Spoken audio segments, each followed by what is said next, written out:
Absolutely beautiful day for baseball here at the Coliseum. The Angels and the Oakland Athletics have split the first two games of this series. Today, they call it the rubber game of the series.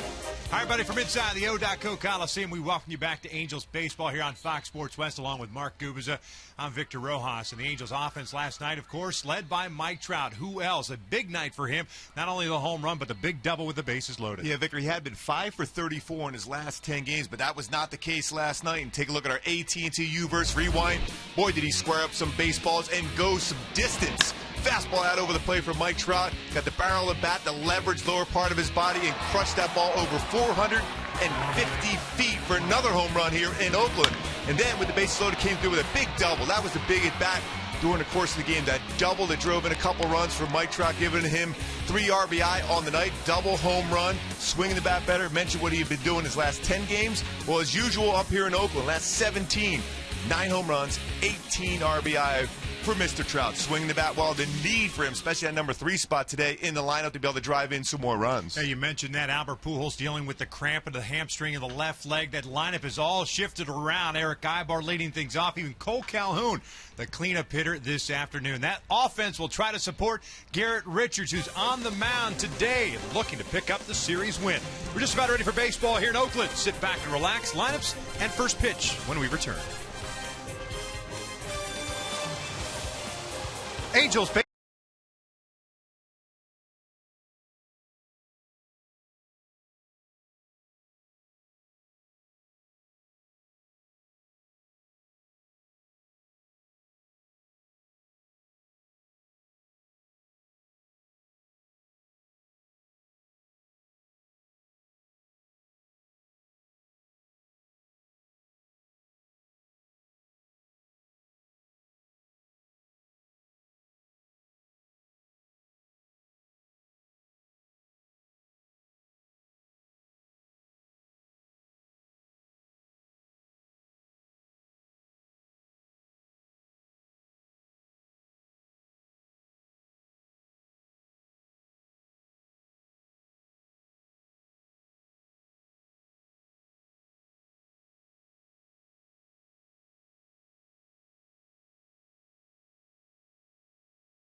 Medicine of USC, beyond exceptional medicine, and by your Southern California Toyota dealers. Perfect day for baseball here in the East Bay. The Halos and the Athletics getting ready to wrap up this 3-game set. The Angels dropped the opener. They bounced back last night, even though they relinquished the lead after taking a 3-0 lead. Went to 3-1. Oakland tied it in the 6th inning, but a 3-run 7th. The difference as the Angels won Game 2 by the final of 6-3. Mike Morin picking up his first win of the season. There was some controversy, well, mini controversy anyway. Not with us, though. Last night, yeah, exactly. The official score, for whatever reason, decided to give Fernando Salas the victory last night. He thought that he was more effective than Morin's 1/3 of an inning. The problem is, by the rule, Morin was the pitcher of record when the Angels took the lead, so obviously that got changed this morning. Someone should revoke the official score's game card. He shouldn't be allowed to keep score anymore. Yeah. Oakland's taking the field, and we will check out Mike Scioscia's starting 9 for the Angels. Mentioned it's a little different looking today with the Angels at 10 and 11 and no Albert Pujols. So Eric Aybar will lead things off. He'll play short. Johnny Giavotella jumps up to the 2 spot. He's at second. Mike Trout in the 3 hole in center field. Cole Calhoun, the cleanup hitter, at right. David Freese will serve as a DH today. C.J. Cron gets to start at first. Matt Joyce back at him left. Drew Butera behind the plate. And it's Taylor Featherston getting the start over at third base. And he will bat ninth. They will take on Jesse Chavez, whom the Angels just saw during the last homestand. Yeah, he's got a real good fastball. Very competitive fastball is 90-96. Very good cut fastball, which he will throw quite a bit. Curveball, changeup. The keys, the go-tos against Chavez today: attack that cutter upstairs. When he makes that mistake over the plate, jump on it. Trout time again. 2 career home runs against Chavez. Carried the team last night, especially now the number 3 spot in the lineup. It's getting hot once again in the day here. Watch out for Mike Trout. Check out the defense for the Athletics this afternoon. Canna, Fold, and Reddick in the outfield from left to right. The infield has Laurie, Simeon, Sogard, and Davis from third to first, and Fegley getting the start behind the plate. No Stephen Vogt in the lineup today. And with the fly balls carrying a lot more, Sam Fold, very important in center field. He's a guy that covers a lot of ground, very aggressive coming into the baseball. We've seen him already this season make some solid plays against the Angels. This is his 18th start in center field. 2 outfield assists to go along with his 1 error so far this year.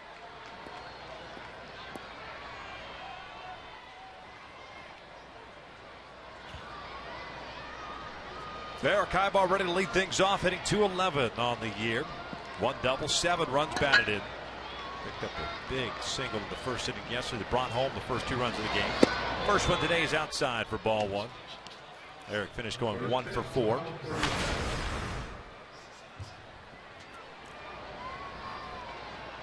But Laurie playing it over at third base just in case Aybar has the ideas of dropping one down, and Eric lines one toward left field. Mark Hanna moving back on it is able to track it down, and there's the first out. Well struck by Eric, and we've seen a couple of better swings for him over the last couple of games. Getting more level with his swing. You can see the difference in the daytime as compared to night. That ball carried very well, but he squared it up well, let his hands travel deeper in the strike zone, and unfortunately for Eric Aybar, was hit at Canna out in left field, but that's the kind of swing you want to see from Eric.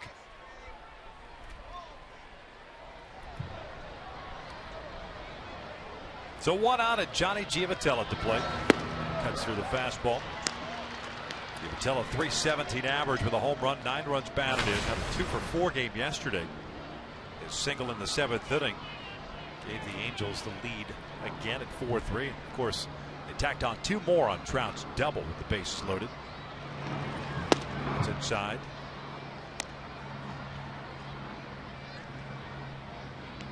One ball, 1 strike. Jesse Chavez, 31-year-old, been around a little while.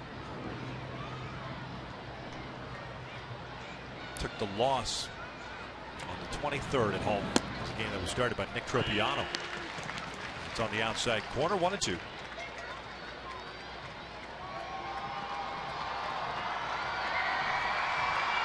Trout on deck, just underway here. Thursday afternoon baseball. Ball missing.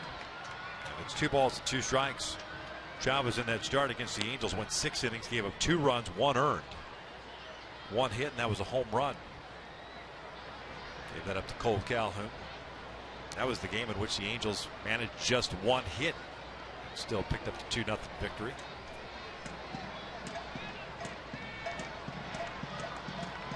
Two now. It's upstairs, full count. As we pointed out yesterday, we thought, even at the beginning of the series, that this was going to be Scott Kazmir's start. But Melvin mixing it up. Chavez gets a start. Kazmir gets pushed to the bar. That is upstairs, and it's a 1-out walk. It's good at bat for Giavitello. Looked like he might have touched the upper part of the strike zone. So that's what you look for a home plate umpire. What strike zone is he going to establish? Is he going to call the high strike? Is he going to call the low strikes? Ted Barrett is one of the most consistent umpires in the game behind plate here today.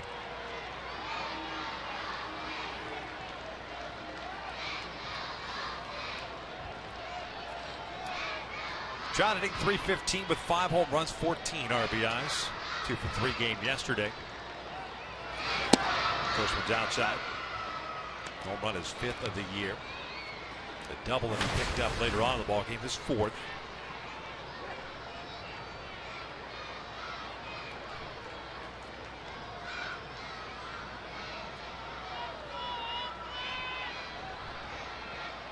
The 1-0. Fouled back. 1 ball, 1 strike. Trout's had plenty of at-bats throughout his brief big league career in the 3 spot. Some would argue that he's a number 3 spot hitter waiting to happen. Yeah, there's no doubt that's going to happen at some point. You probably will see Albert Pujols hitting the number 4 spot before too long. And Albert has said he wouldn't mind doing that either. 1-2. Chavez challenged Trout with a fastball. Trout a .308 career hitter against him with 2 home runs and 5 RBI.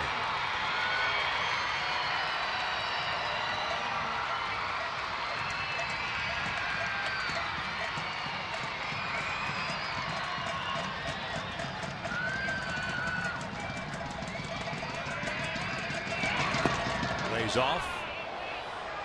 Looked like it caught the bottom part of the strike zone. That was a nasty changeup. That caught everyone by surprise. What a changeup. Right down the middle at the knees and a lot of the lower part of the strike zone. So if you're Mike Trout, you got to be swinging anything close to a borderline pitch now.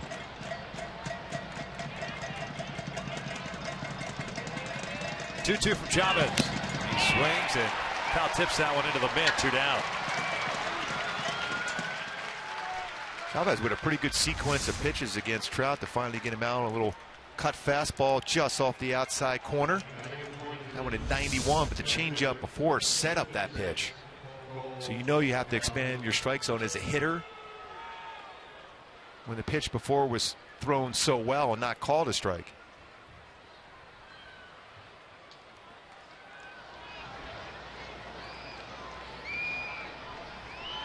So 2 outs and Giavitello over at first base. Here's Cole. He's 5 for 11 in his career in the cleanup spot. Those opportunities have been few and far between. A good load for those. A boatload of those at bats have been kind of just filling in late in the game, early on in his career.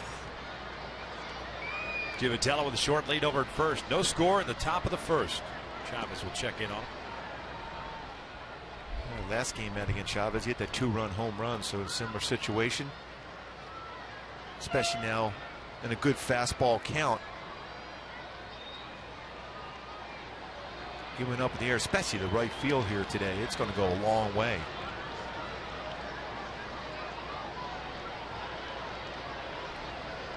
One-0.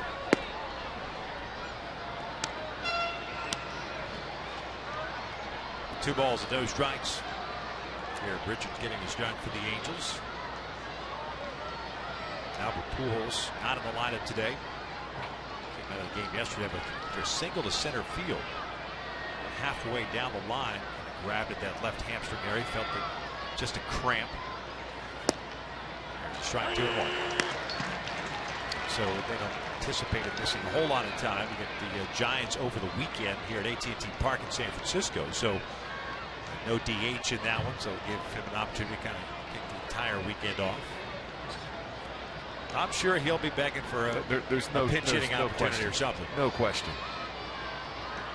And we touched on this but a couple of days ago, talking about speed guys with hamstring issues versus guys that aren't speed guys, where someone like Albert if he's feeling good and it's not that bad of a deal, maybe could swing the bat. Just kind of jogging first. Yeah, lightly. he knows his body very well.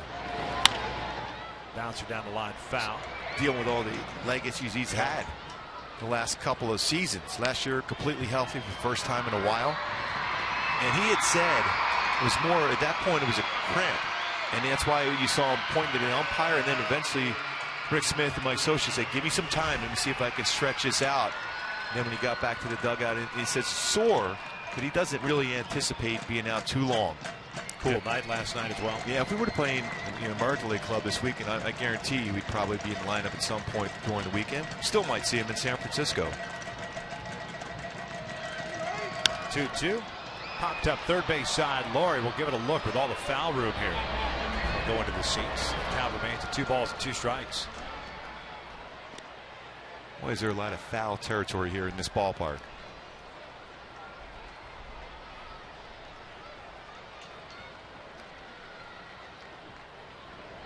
We talked about corner infielders and corner outfielders. A lot of ground to cover in this yard.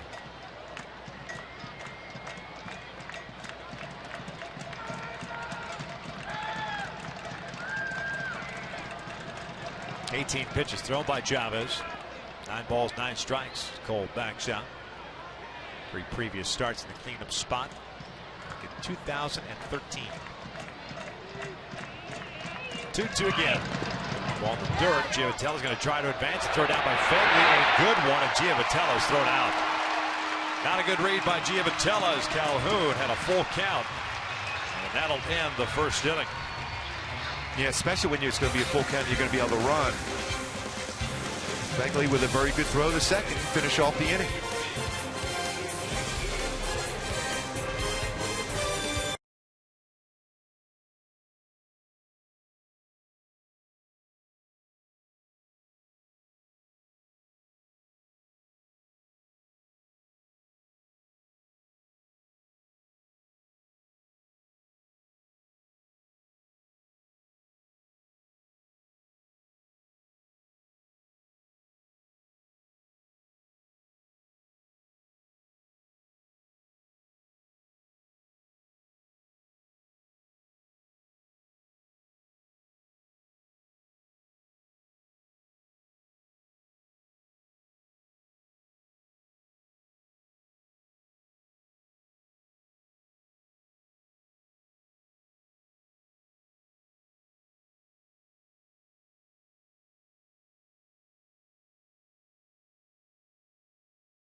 At 9-13 all this season.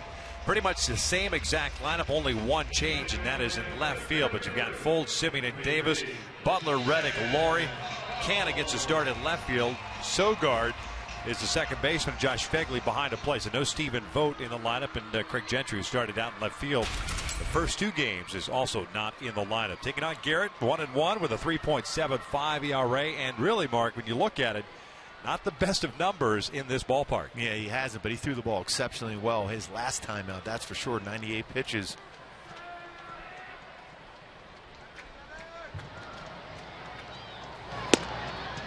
And for me, the go-tos for Garrett to be successful here is build on that last game. He was so successful at challenging the strike zone, and slider as a finisher, he's got one of the best in the game. Get ahead with that 4-seamer, finish him off with that nasty slider. Sam Fold hitting .243, 5 doubles, 3 triples, 4 runs batted in. Takes some stairs, and it's 2 balls and 1 strike. Foles had an 0-for-4 game yesterday, now 0 for his last 15. I remember that game where Garrett really struggled here in Oakland pitching. He had control problems. Important for him to throw a lot of strikes, especially early on. This is 7th game, 5th start of his career here in this ballpark. That start you were talking about, May 30th of last year, lasted just 2/3 of an inning. There's a strike. Gave up 5 runs in that first inning. The Angels eventually lost that game. Difference, however, is that there is only one person from that starting lineup last year on May 30th that is still in the lineup today, and that's Josh Reddick. Cole takes a walk. And it'll bring up Marcus Semien. Here's the defense for the Angels this afternoon. Matt Joyce in left, Mike Trout in center, Cole Calhoun in right. Infield has Taylor Featherston, Eric Ibar, Johnny Giavotella, and C.J. Crone from third to first. Drew Butera behind the plate. And Featherston making his first start ever at third base in the big leagues. Only had 18 career games at that position, even in the minor leagues, but he does have a very strong throwing arm, can play all the infield positions very, very well. Marcus Semien, the shortstop, will take a strike on the breaking ball. That lineup last year, Coco Crisp, gone, or he's on the DL. John Jaso, gone. Donaldson, gone. Brandon Moss, gone. Cespedes, gone. Lowry, gone. Reddick, Norris, gone, and Callaspo. That's how much turnover this franchise, the Oakland A's, have had. That is amazing. From one season to the next. They've swung the bats well. That hasn't been an issue for him really this year, coming in 265 batting average for Bob Melvin. Callaspo, the starting second baseman in that game. Former Halo. Now an Atlanta Brave. 1-1 pitch. Strike 1-2. It's that nasty slider. That's the big difference from Richards last year, this year, as compared to a couple years ago. Unable to throw that slider for a strike. Now, if you throw for a strike, what it does allow you to throw your even nastier one to get a swing and miss out of the strike zone, because you got to protect as a hitter. Breaking ball misses. Evens up the count. But that looked like it got the outside corner early on for Ted Barrett. Pretty tight strike zone. That's catching the outside corner. You notice that the mechanics for Richards, he's landing with a fluid delivery, not falling off as much. This is popped up, heading to the seats. The count remains at 2-2. Semien had a 3-for-4 game last night with 2 doubles. Has 6 doubles now in the season. .298 with 3 home runs and 12 runs batted in.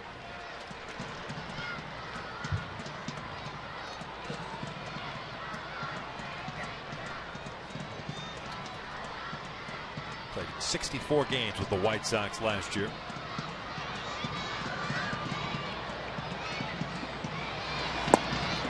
Full count.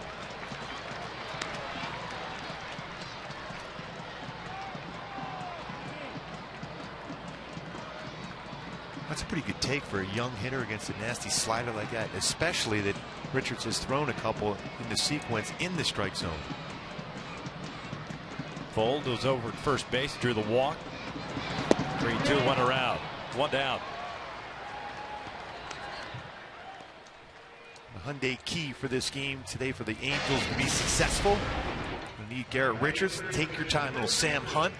Just relax on your mechanics. We've seen that so far, where he's very fluid and relaxed with his mechanics. Just take your time, deliver the pitch, and dominate. One of my favorite songs now, country song. Sam Hunt. It's a good album. Yes. Like I said, album too. You're old school like me. Yeah. Mike Davis. Yeah, I'm not that far behind you. First baseman hitting .323. A home run, 9 runs batted in.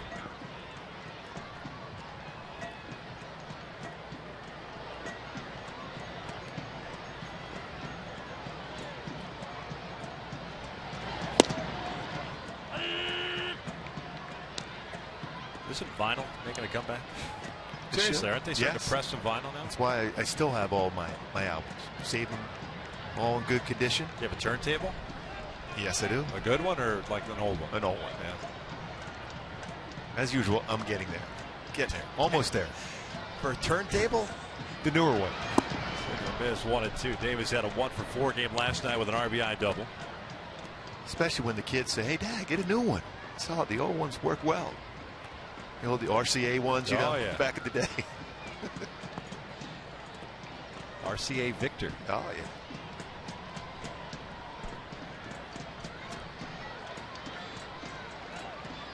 Big lead for Fold over at first. No score here at the bottom of the first. 1-2 to Davis. Not fully committed to that swing. We've seen a couple of those odd swings from Davis in the first two meetings between these two teams. That's why if you're Matt Joey sat and laughed, he's trying to let the baseball travel, but when it's coming in as firm as Richards throws it, you have to be ready out in left field for a little flare your way.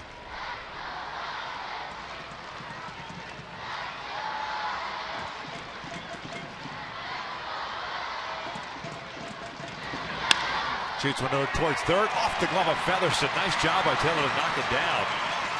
Would have been interesting had he come up with it, whether or not he would have had to play at first base. But it goes an infield base hit. Some quick hands to be able to even knock that one down. More than likely, that's going to get down in the corner, and it's going to be at least second and third, if not a run scored. That was elevated enough for Davis to punch that one down the third base line, knocked down by Featherston. Talked about his good range he has, making his first start at third base at the major league level.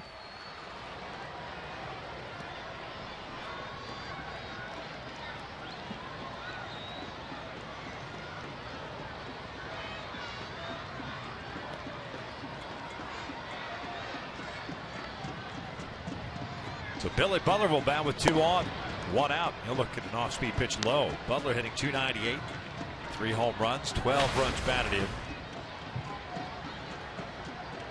This first inning for Richards very important because he, as a pitcher, you remember where you pitched well and where you haven't. This would be a big one to be able to get a ground ball double play from Butler. Chopper toward third. Featherston has to wait for it to come down. Fires a second for 1. Relay back to first. They got him. 5-4-3 round the horn double play. Well played by Featherston. That's a tough hop. Perfect feed to finish off the inning.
Taylor Featherston doing a nice job here. No wasted energy. Perfect feed to Johnny Giavitello. That feed was right on the money to be able to turn a quick double play to end that inning with no damage. Well done by Taylor. It's all about being under control. The perfect feed around belt high to Giavitello so he can catch it and clear out of the way of the sliding base runner to finish off a double play. Cole Calhoun was at the play when Giavitello was thrown out to end the first inning. So it'll be Calhoun, Freeze, and Crone here in the second. One strikeout, one walk for Jesse Chavez. Cole went around. It's no balls, 2 strikes.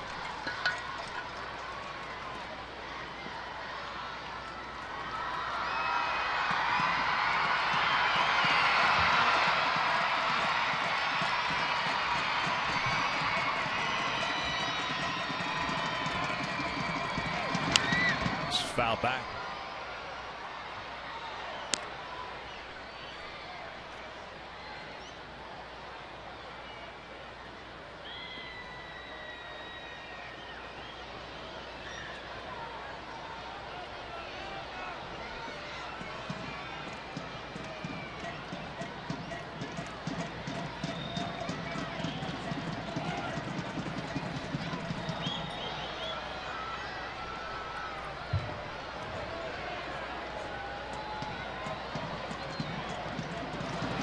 Cole takes a called strike 3, and he knew it. 1 down.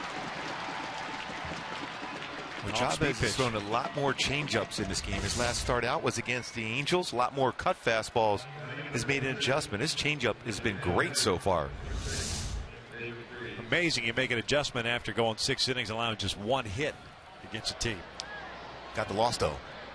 Hang that 1 pitch. But he has some quality stuff and great competitor. Freeze will look at a strike. Serving as the DH today. David's batting average down to .210 after going 0 for 3 last night. Was hit by a pitch.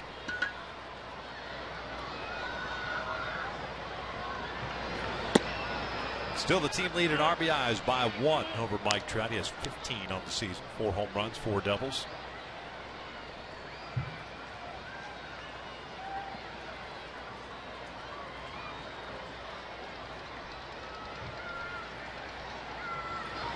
This was in the air to right field. Hit well. Josh Reddick giving chase. Still moving back. Reaches up. It's over his head. He bangs into the wall. Freeze on his way to second. He will stop right there. Well, Reddick went hard into that wall too. Looks like he maybe shake it up a little bit. That ball just kept drifting. That's a great swing from Freeze. No give in that wall out there. Appears to be all right. That's that cut fastball that's up. When it's up in the strike zone, it's very hittable. Kept drifting. Boy, slams into the wall. Oh, you can see that collision. No give, like you said, Victor. No give in that wall at that spot.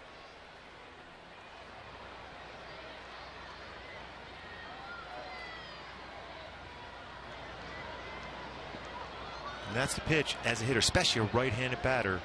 When you get that high cut fastball from Chavez, that's when you have to attack it. TJ Crone looks at a strike. He's over at first base today. .259 batting average with a home run and 5 runs batted in.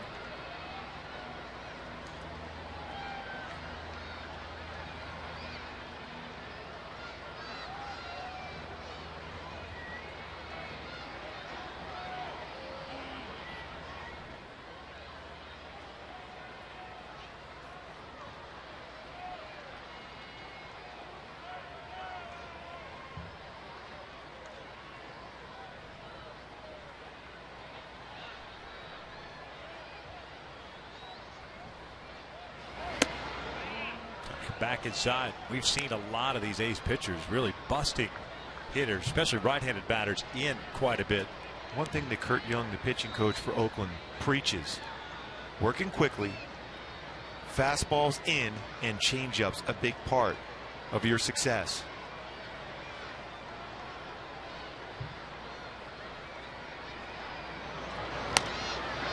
Foul off to the right. This one headed toward the dugout, behind the dugout. I was talking to C.J. Crone before the game, saying to get a chance to play first base. Most players love to be able to play position during the course of the game, get you into the flow of the game as compared to this DHing all the time, especially for a young player. And he relishes this opportunity to be able to play some first base, be involved in the defensive end, and then all of a sudden you have a better flow for your at-bats when you're already in the game defensively.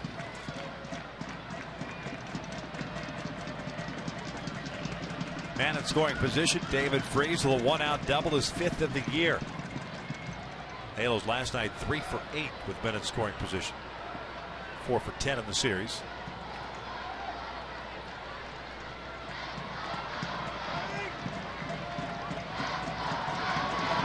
One, two. Breaking ball. This is inside. Almost tried to turn into that breaking ball. If you're going to get hit with the pitch, that'd be the one. That'd be the one. You're giving yourself up. May have crossed up Fegley, the catcher. Yeah, definitely. Anytime you see a conversation, especially the way he went after it, almost like he was trying to catch a knuckleball. Yeah, I think he was anticipating a fastball.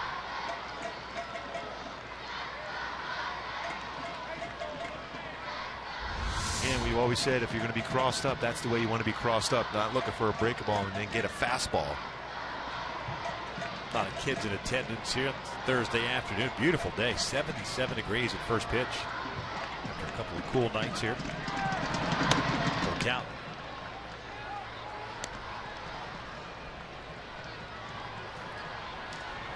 A couple of full counts already in this game for Jesse Chavez.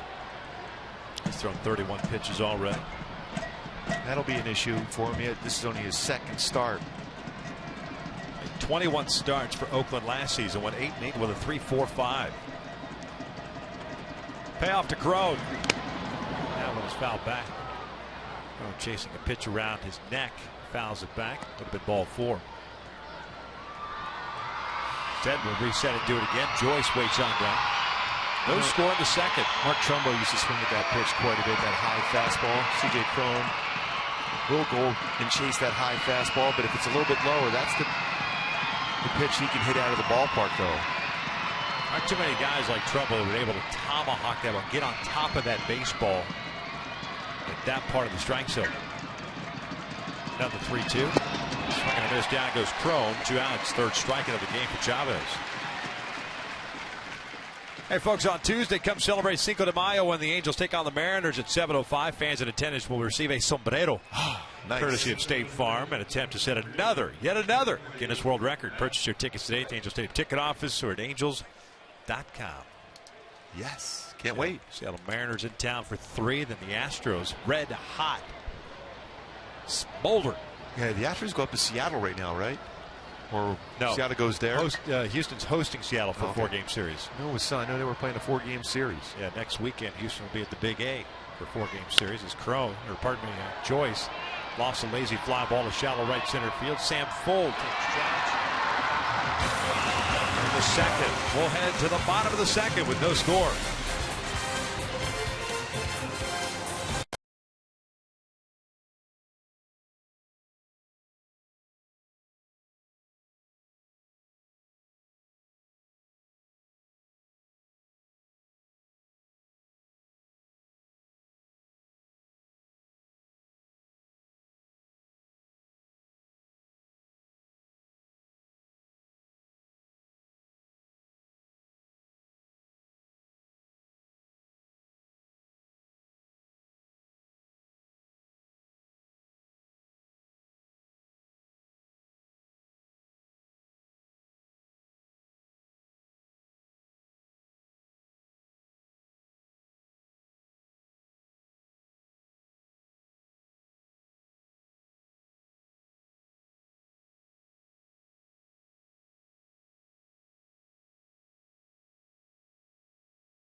Second inning, and now it's time for the Lowe's Never Stop Improving Garrett Richards, 4 straight years in which he has lowered his ERA, become that consistent dominant pitcher we all envision with the stuff he has, getting better each and every year, becoming a top of the rotation type pitcher.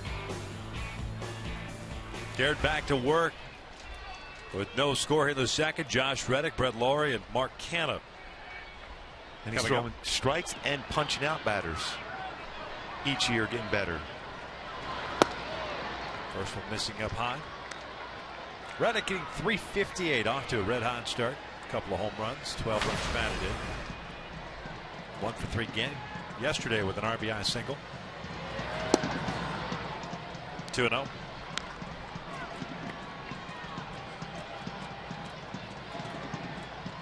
Reddick, a .417 career hitter against Richards, now in a very good hitter's count. Top part of the strike zone, 2-1. Ted Barrett calling the balls and strikes. He's the crew chief. Chris Conroy at first, Angel Hernandez at second, and Scott Berry at third. 2-1. This one lifted in the air, down the line toward the bullpen. Long run for Featherston and Joyce. Nobody will get there.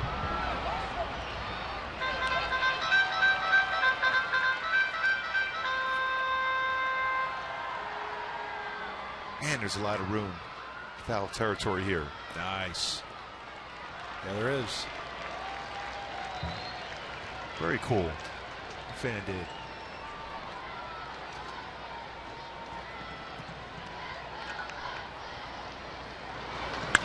Two, sky to right. Towering shot. Cole Calhoun drifting back near the wall. Reaching back will make the catch. No leap needed. 1 out. Just got underneath it.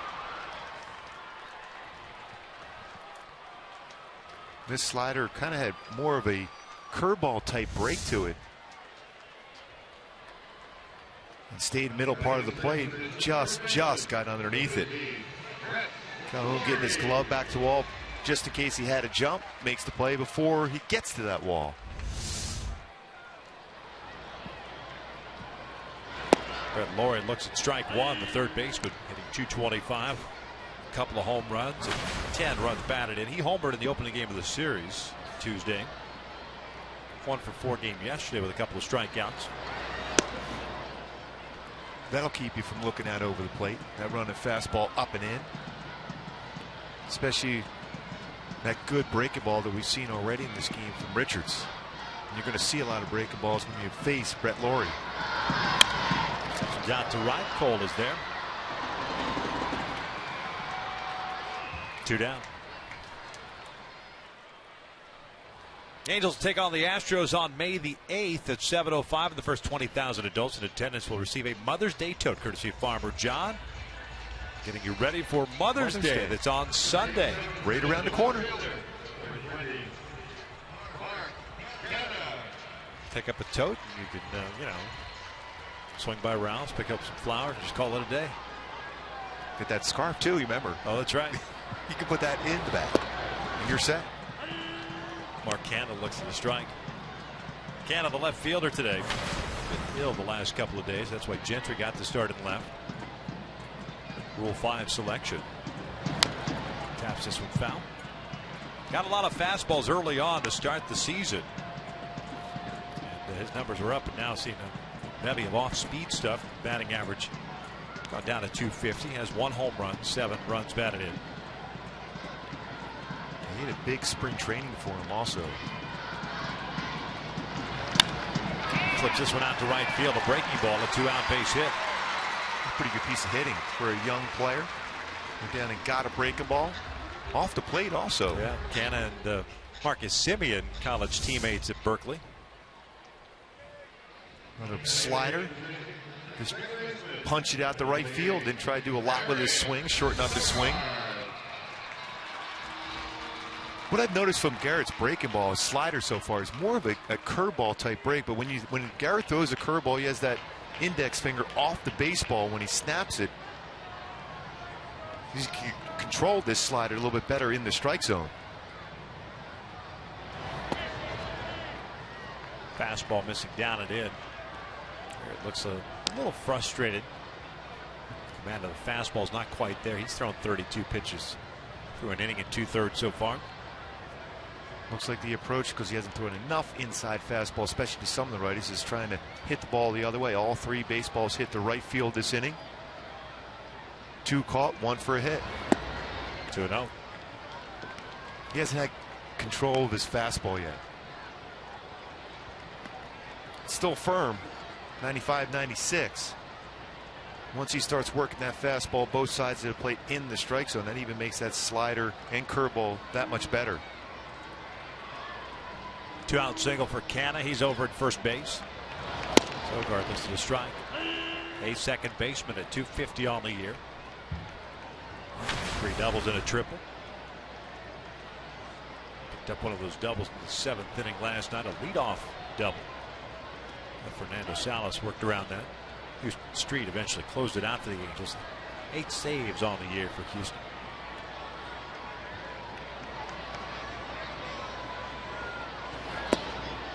Three balls and 1 strike. Didn't seem like he followed through on that last fastball. That's the reason why he wasn't able to control that in the strike zone. Just watch when he follows through. Keeps the leg up in the air, didn't follow all the way through and land and square up his shoulders towards the plate.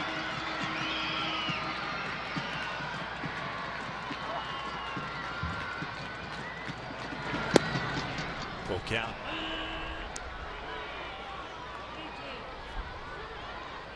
C.J. Carone going to talk to Garrett Richards, let him know he's going to be playing behind Canna now on a 3-2 count with 2 outs, especially with a lefty up, gives him better coverage on a ground ball his way. Canna will take off. 3-2 is cut on and missed. Down goes Sogard. And Richards picks up his second strikeout. 2 in the books for scoreless.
In Game 5 of the first round of the NBA playoffs tonight, the Clippers look to settle the score at San Antonio. Game 6, complete coverage on Prime Ticket starts at 6 p.m. tonight with Clippers live pregame show. Come on, Clips, finish off those games.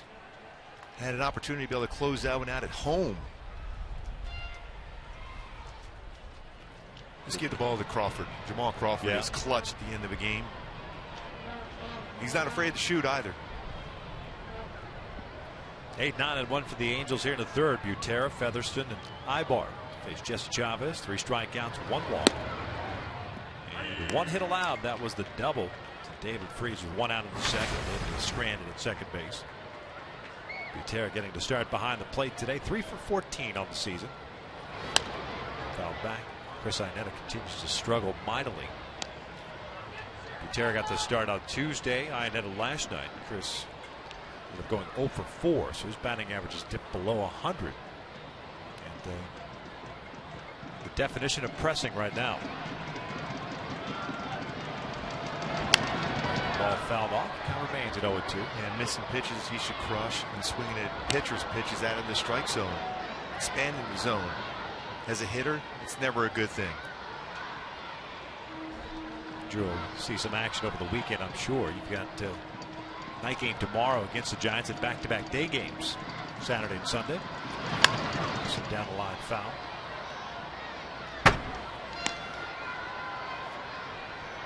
No Bumgarner, though. You bumped? Well, I am, but I know the hitters aren't. Yeah. Threw the ball very well against the Dodgers the other day.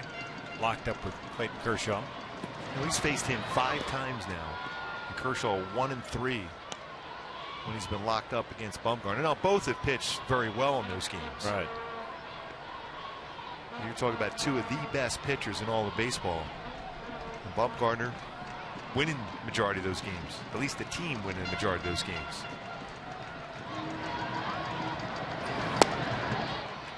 Count even now at 2 balls and 2 strikes.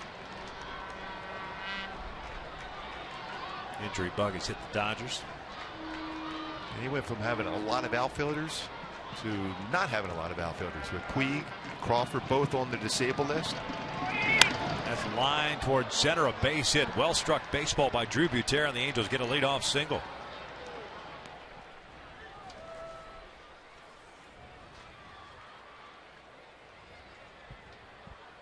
And with the lineup set up the way it is today, with some speed at the bottom of the order here, with Featherston speed at the top, for Mike Scioscia to try to manufacture runs more so than normal, especially with no Albert Pujols in the lineup. A spot where you could see a bunt, you could see a hit and run. That pickoff is by design to see if Featherston was going to square around. You'll see that often before a pitch is made, throw over the first base to see if the batter will square around to sacrifice bunt. 0 for 6 to start his big league career. Rule 5 selection for the Angels. Shows bunt, offers at it. Snap throw to first, and Buter gets back in there. 0-1 count on Featherston. It was a cut fastball. Didn't commit to the bunt. And when you're a pitcher, you want to throw something high in the strike zone. As a hitter, you want something down. It's much easier to get the ball on the ground. And it's not automatic. You got to bunt strikes. Especially in a sacrifice scenario. You don't want to help the pitcher out. Another snap throw first. Buter goes sliding in this time. Buter throws his hands up to Josh Phegley. He said, come on now. I wear the same catcher's gear. You wearing me out for? Well, I'll have to repay him if he ever gets back on base. Battle of the backup catchers. Yes. The old day game after a night game.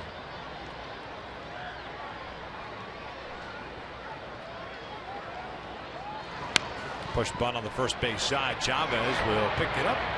Davis sacrifice, advances Buter to second. 1 out. Fortunate enough for Davis that Chavez feels his position well. He need no effort to go get that ball. It's a tough play for a pitcher, going a long way, but he does fall towards the first base side. But well done by Featherston.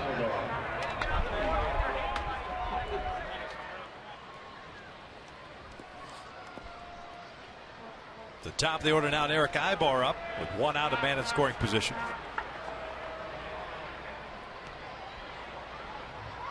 First sacrifice bunt in Featherston's career. He's got that going for him. Ibar 0 for 1, hit a fly ball to the left. His first time up.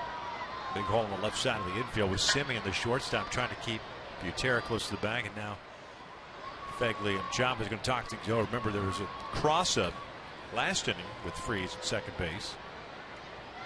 Yeah, you go over that sign. You got to go through multiple signs with a man on second. A lot of times you'll see a catcher put down, 1, 2, 3, 4. It's usually the first sign after the number 2. A lot of times you'll see. That can change it up with everybody. Right. What you don't see anymore is pitchers wiping off to their side. Dave Stewart used to do that, thinking of the Oakland A's. Just rub the jersey with the glove. Right. Go with that's how you determine what pitch you're going to throw. Give you an example what we're talking about here in a second. First one to Ibar. He's in there for a strike. So if Fegley puts down, just for argument's sake, goes through the signs and eventually he's a 1 for a fastball. Pitcher could then wipe. And however many times, if he wipes twice, you're going from 1 to 3, and that's the pitch is going to be called. That way the catcher doesn't have to rifle through the signs again. Well, no balls and 2 strikes. Because you want to, as a pitcher, you want to keep your pace quickened. And as a defense, you want the same. You don't want a catcher just to keep going through a series of signs, especially with a man on second, because you got to go through that same thing, and whatever number would be after, you know, whether it's 2 or 3, as far as the sign you're going to go with. You're going with taps. That's more for location. Big lead for Butera. 0-2. Breaking ball. Bounced over to second. A little advantage to Butera, but now there are 2 outs. It'll be up to Giavotella.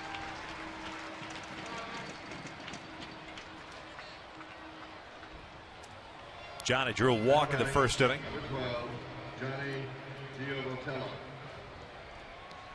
You know he's going to get something good to hit throughout this plate appearance with Trout on deck, although Mike did strike out against Chavez in the first inning.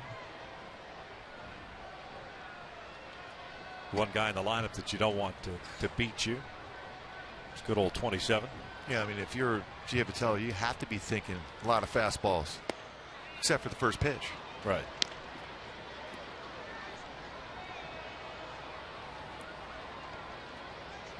Seven wild pitches last year for Chavez in 140 innings pitched.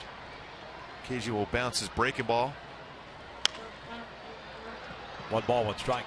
And truth be told, you know, considering the way the Angels offense has struggled, you know, besides Cole Calhoun and Mike Trout at the top of the order and Johnny Giavotella in the 9th spot,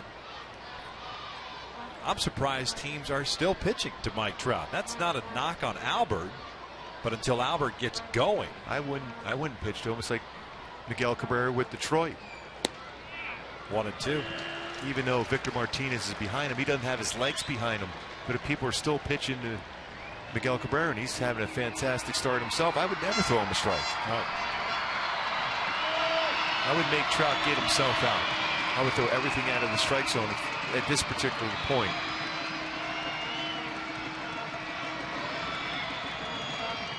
One-two pitch outside. 2 balls and 2 strikes.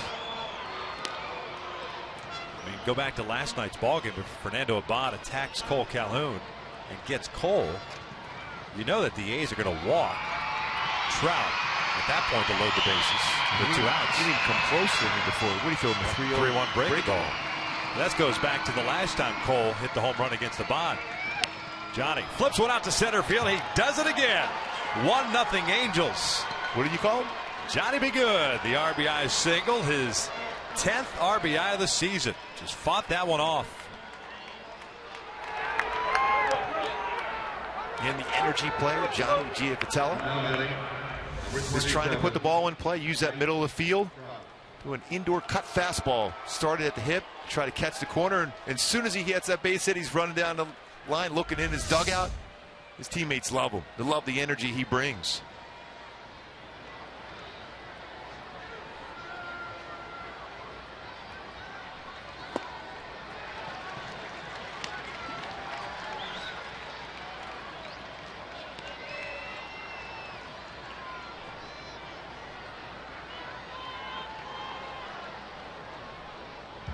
Michael for Wall with a strikeout.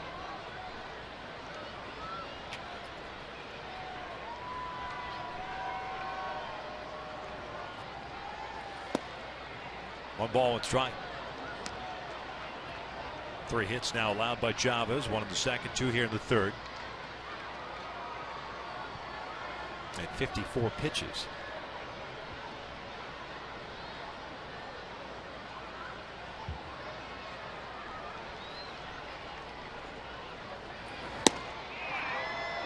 Trying to live on that outside corner and misses. 2-1. You would assume at some point during the sequence now with a lot of pitches away, he's going to try to throw a fastball inside against Mike Trout. the Oakland A's pitchers over the years have pitched him inside a lot, although he has hit a lot of home runs against them. 14 of them in his career.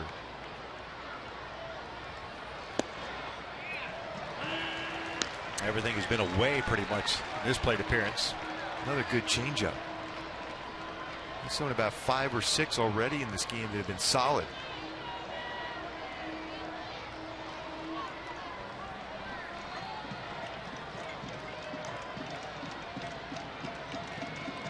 Trout asking for time as Chavez was coming set. 2-out single by Johnny Giavotella, giving the Angels a 1-0 lead here in the third.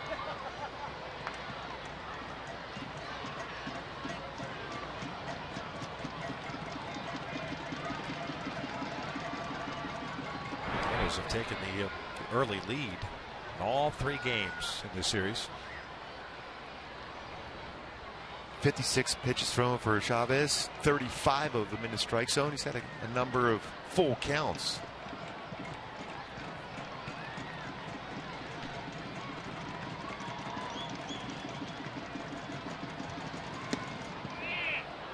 Tell you what, he hasn't missed by a lot of these pitches. He's probably been squeezed about 5 or 6 pitches that were really close to strikes, including this one. Chavez wanted this one too. I don't blame him. Sometimes when you're a pitcher, when you're walking off the mound at the end of the inning, you kind of walk by the home plate umpire in a good way. You say, this pitch is missing. It's the only way you can eventually get those borderline ones. Giavotella takes off. The 3-2 is ball 4 as that pitch goes off the glove. Giavotella will stop at second. So 2 on, 2 outs now for Cole. Second walk issued by Chavez. Put that one in quotation marks because it looked like he had him punched out. Now batting, number 56. Those are those opportunities, those gifts, if you will, that you gotta capitalize on. Cole, a strikeout victim himself in the second, went down looking. Batting in the cleanup spot today with no Albert Pujols in the lineup. That pitch count getting up quickly on Chavez. I mentioned he's got back-to-back starts, and most pitches he's thrown in a game so far this year is 90 his last game out. He's also thrown 57 in a game, so he's already past that point. So it'll be his 59th. And this is upstairs. He took over for Jesse Hahn a couple of starts ago when Hahn left because of a blister. Finished off that game through a lot of pitches, then made the start in Hahn's spot at the Big A. Angels got their first look at Hahn last night. Cole lines one out toward left center field. Sam Folt got a good jump on it. They'll make the catch. And the Angels are done here in the third. We're at the bottom of the third inning. Halos leading at 1-0.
Game weekend series against the San Francisco Giants. Interleague action and return home for a 9-game homestand. 3 against Seattle, 4 against Houston, 2 against the Colorado Rockies before heading out on a road trip. The East Coast swing.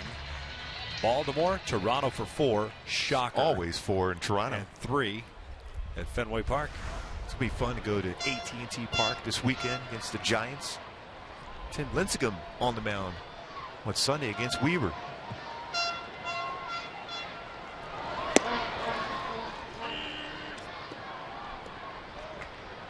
I think the hashtag for that Sunday game should just be dude. Or just hair. Hair. Dude.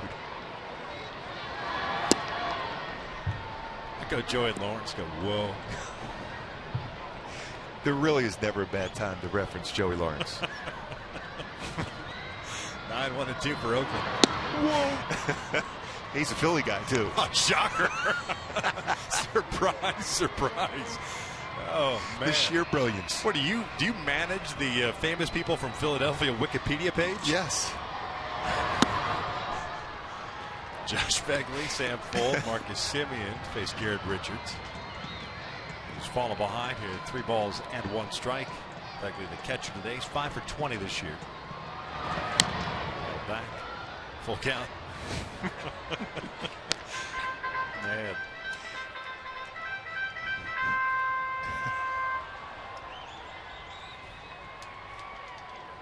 Two strikeouts, 1 walk, 2 hits allowed for Garrett.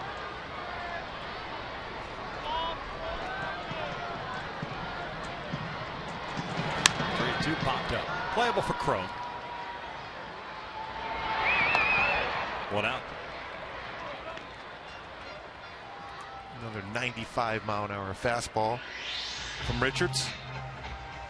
Last year, his average fastball 96.3 miles per hour. So far this year, 95.1 as he's building that arm strength back.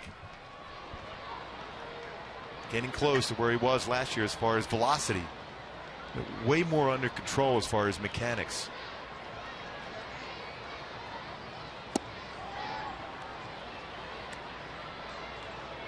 Sam Fuld drew a walk in the first inning. No official at bat for him. See, first pitch, Sam Fuld, I don't think you throw him a breaking ball because he hasn't shown he's going to swing at the first pitch.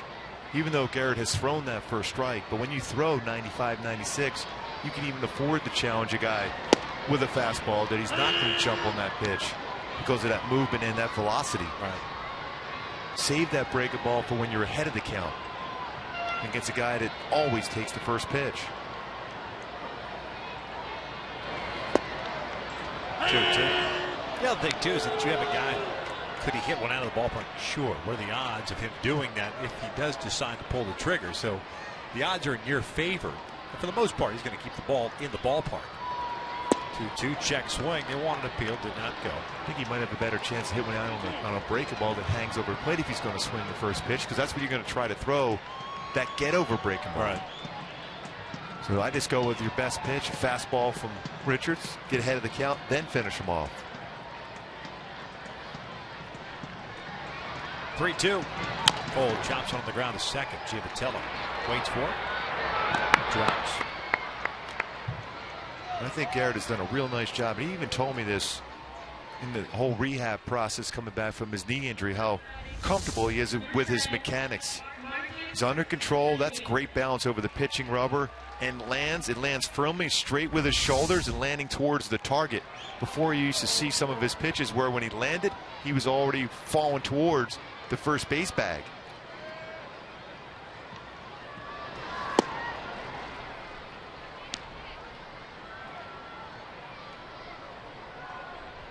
Definitely avoid a breaking ball in the inner half of the plate against Semien. That was close to that danger zone.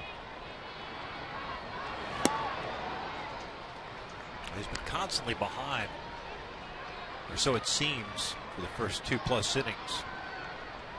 He's limited whatever damage that could be done. Got a big double play ball off the bat of Billy Butler to end the first inning with a couple of men on. 2-1. Semien struck out in the first. The pitch count getting up there because of A lot of deep counts, a couple back-to-back full counts. He's got 5 of them already this game. See, his fastball command not quite there today. Slider for sure. 53 pitches, 29 in the strike zone, 24 of them out. Did not see that the last game out for Richards. He was very consistent. Again, it's still a work in progress. Coming back. Last game out threw 98 pitches, 67 strikes. So over 68% strike to ball ratio, which is outstanding. This one's out toward right center field, not very deep. Cole is there. And a 1-2-3 shutdown inning for Garrett Richards. We'll head to the 4th. The Angels up 1-0.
Garrett Richards is battling the whole command issue, but still is limited.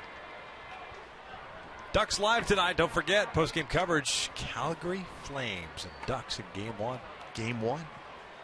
Calgary really got on fire towards the end of the season.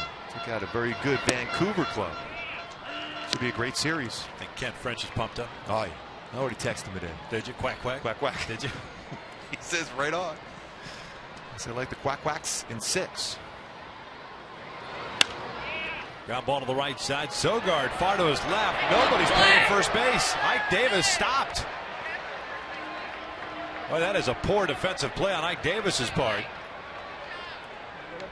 Would have been interesting to see if there was someone at first. That goes an infield base hit, second hit. As a pitcher, you still go to that spot also, but that's definitely a first baseman's responsibility.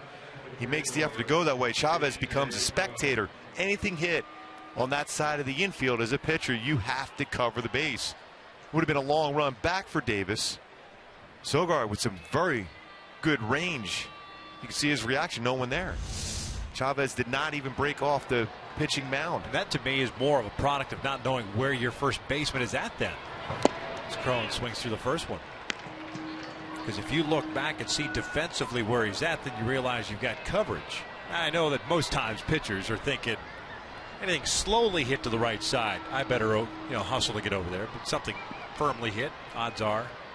That's why at every level, though, anything hit to that side of the field, you go just in case the first baseman stumbles and falls down. Even on a routine play, the second baseman is there. You have to be in that position to cover the base. Yeah. Overall, I think Davis should have either not broken for that baseball and headed back to the bag.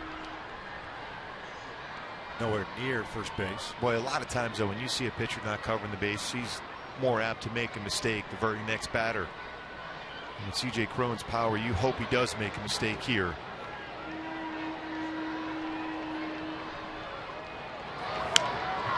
jammed him, fouls it back, 1-2. Crone's 0 for 1 with a strikeout. You see his numbers when he plays at first base. We talked about that earlier. He likes being part of the game, both on the defensive side and the offensive side. Difference in the numbers as compared to strictly as a designated hitter. Not an easy thing to do as a young hitter. Too much time in between the bats. Too much thinking in between the bats.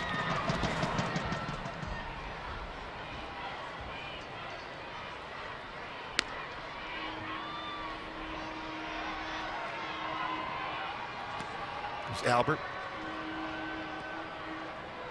I said this isn't even the conversation we've heard today. It doesn't look like it's going to be too long before we see him back out there playing, whether it's the DH role or back at first.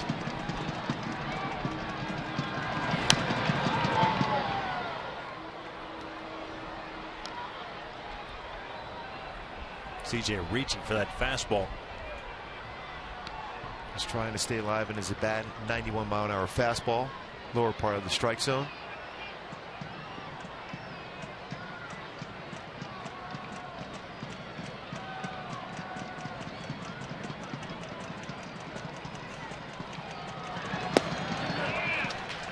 Takes a called strike 3. 1 out. Boy, does he have command of his changeup today. This starts off the plate, turns over his changeup, and gets a lot of the plate. That's the pitch, especially when you got 2 strikes on. You can just stay back, and you have potential just to, even it might be fooled on, you can keep your hands back long enough and drive that one well. He'd probably love to have that pitch back. That got a lot of the plate. Matt Joyce hit a fly ball to center his first time up.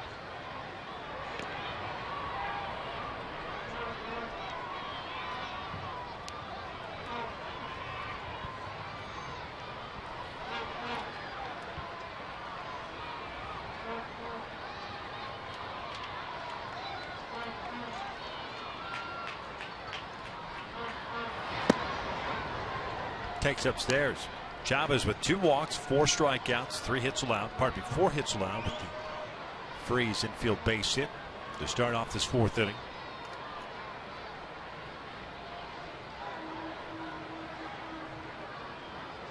About to throw his 70th pitch. Torres cuts through it, pulls off the fastball, 1-1. 70 pitches thrown, a long 3rd inning, 26 pitches. 1st inning also with 19. Well, that changeup has been very, very effective for Chavez so far in this game. Those around 20% changeups, a lot more of them today even. Pulled toward first. Davis has it.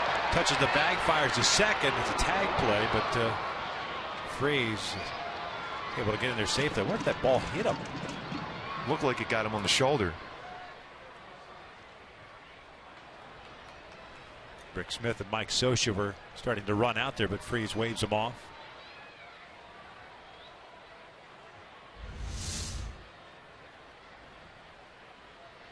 Step on the base, and Davis with that strong throwing arm he has, maybe in the back of the head. Helmet.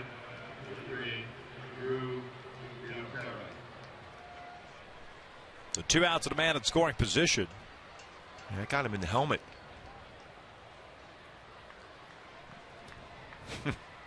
Said no problem. Now, if it was Gary Matthews Sr., if he's running the base, he's already flipped off that helmet. That may be more of an issue. Sarge. Drew Butero with a single and a run scored. Led off to 3rd with a base at center. Takes outside. Drew now 4 for 15 to start the year.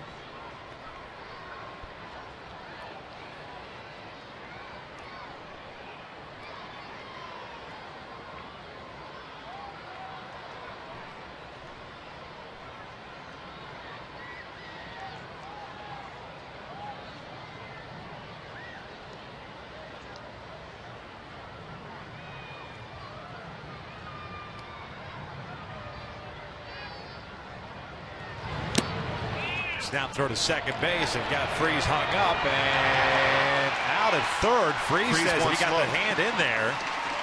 The throw is on the outfield portion of the bag at 3rd base. And they're keeping the A's on the field here just in case. Looking like he did that swim slide. That looks like he's got his hand in there. Yeah. I think that'd be worth it. Yeah, Mike Scioscia's going to do so. So Ted Barrett, the crew chief, and Scott Berry, the third base umpire, will head over to the headphones. They'll review this. Boy, Freese said it right away. See if he did indeed get the hand in before. Yeah, that hand is in before the tag is applied. At least we think so. Scott Berry was in great position to make the call. This is a good angle right here to see if he got his hand in. Yeah, definitely. Yeah, the other side a little bit better, but that throw, because it was on that outfield side of the bag, got Laurie kind of on his heels a little bit. And so he had to kind of reach back. Hands on the bag before a tag. Yeah, there's no question. Well, there's no question, at least from us. Yeah. Yeah, right away. He felt his hand was in there before he was tagged.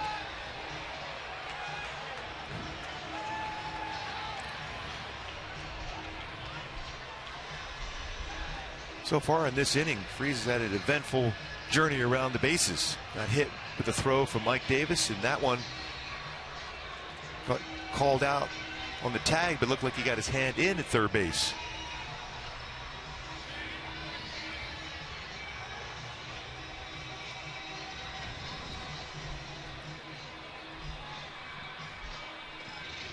This play being reviewed, the call at third is out.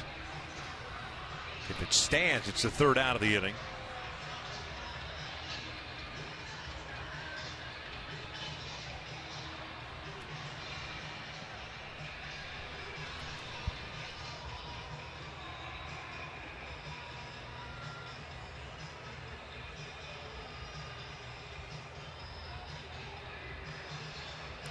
Still waiting here to find out what the call is, whether or not it's going to get overturned or not.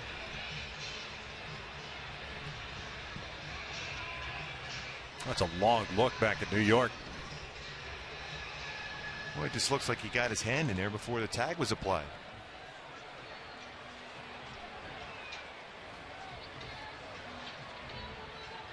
Well, we're never real comfortable when it takes this long as far as what we think and what they're seeing in New York. Again, that's a regular crew that's in New York overseeing this call.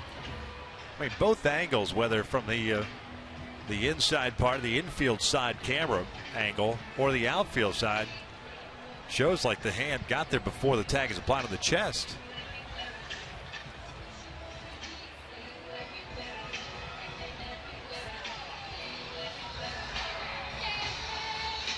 Well, it just looks like there was no doubt he was safe.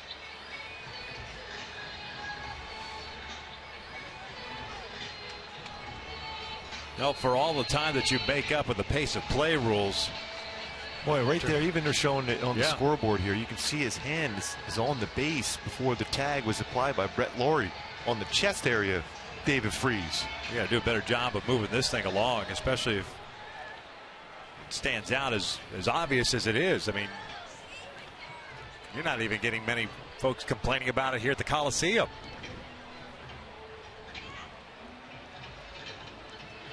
Looks like the decision's been made. Safe at third. Yeah, so the call overruled. It's like we thought.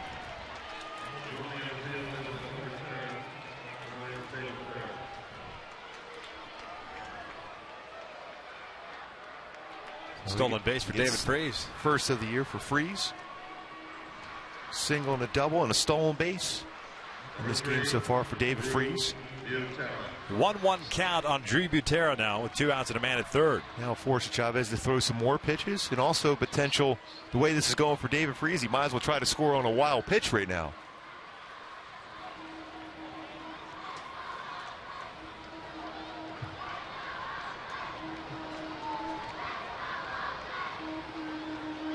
Two balls, one strike.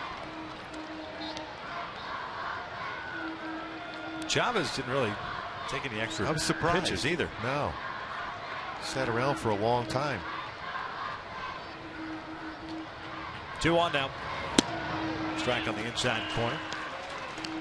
2 balls, 2 strikes.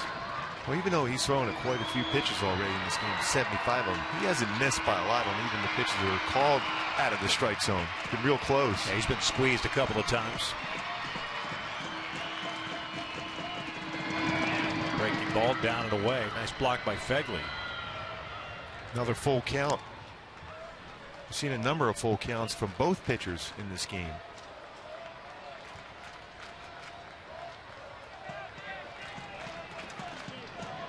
Garrett with 5 of them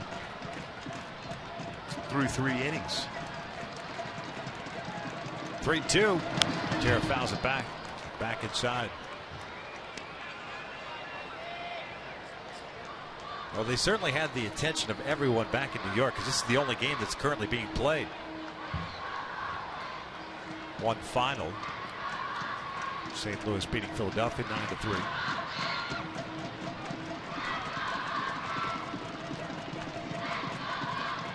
Another payoff pitch. Tara pops it up. Eric Sogard, the second baseman, calling for it. And we'll head to the bottom of the 4th inning.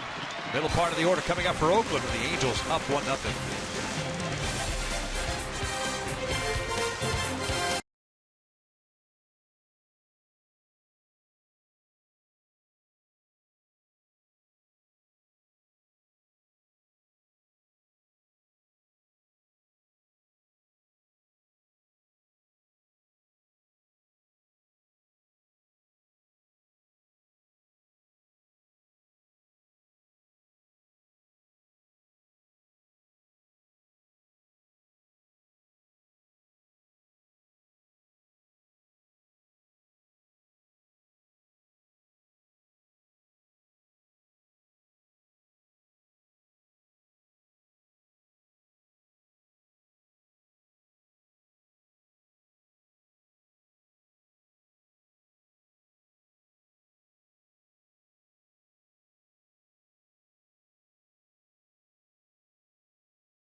Jeep Cherokee with an EPA estimate 31 highway miles per gallon.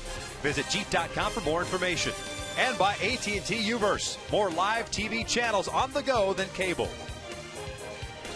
Halos up 1-0, starting this bottom of the 4th inning. Beautiful day here in the Bay Area. A week in the Bay Area for the Angels, finishing up this 3-game set. Giants over the weekend at AT&T Park. Jared Richards himself his first 1-2-3 inning in the 3rd, but unfortunately took a couple of pitches. But he'll take it. Get that command of the fastball straightened out here. He's the first pitch strike. Mike Davis with a base hit in the 1st inning, an infield single. So he's 1 for 1. He'll be followed by Butler and then Reddick. Ground ball to second. Tail out in shallow right field. Get Davis for the first down. Well, he jammed him on that 4-seam fastball inside. Even had a tough time getting out of the batter's box. A lot of times you'll see that from hitters when they're jammed.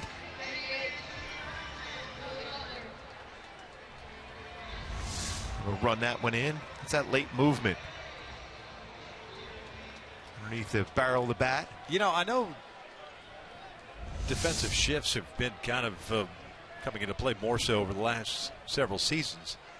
But the way Davis has swung the bat, I mean, I know he's been kind of a pull hitter in the early stages of his career with power, but it was always in one zone. Looks like a different hitter. Yeah, I don't know if it behooves you to play out in shallow right field with Davis up. No, he's hit everything we've seen so far has been the other way. Yeah. I only say that because a slow roller like that, you're playing that far out, even though Davis doesn't run that well, it could at least make a play interesting. And it's always interesting when a ground ball hits that outfield grass.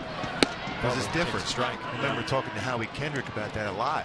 You're used to that different type of hop on the dirt as compared to the grass where it stays true and stays low.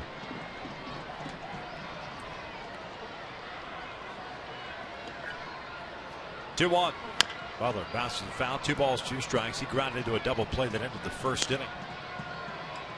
Nice play by Taylor Featherston on a high chopper.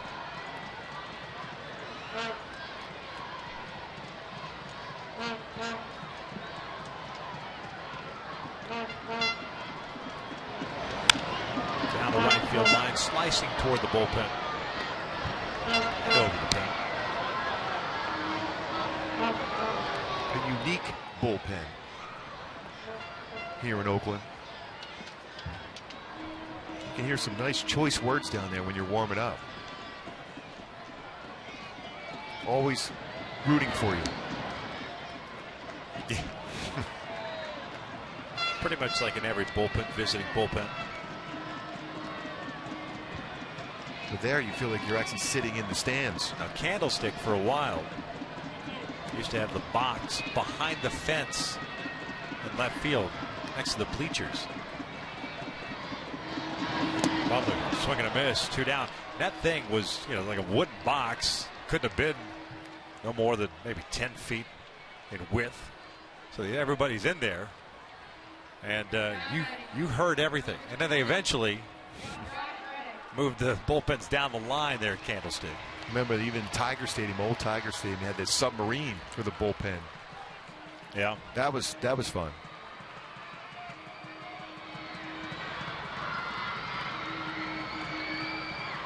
There's Reddick. I remember one game with the Marlins as their bullpen catcher, 93. We were out in that bullpen at Candlestick where things got rowdy for whatever reason, as they always tend to do, or did back then.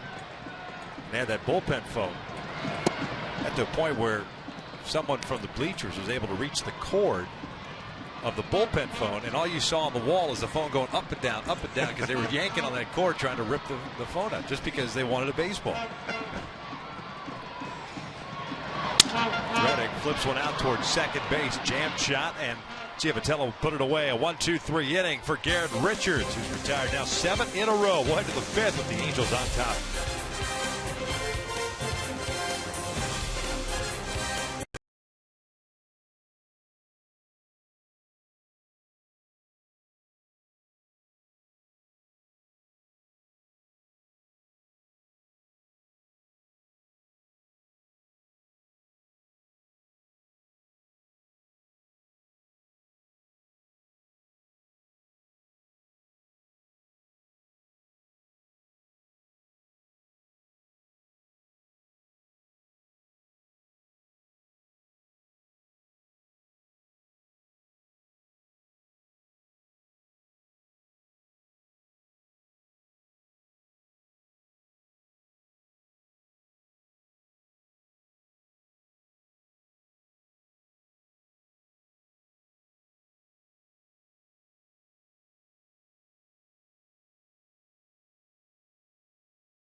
He's 8 for 8 in those situations so far this year. He's only had a couple hits, a couple walks, 134 saves and 144 opportunities since 2011 for Houston Street.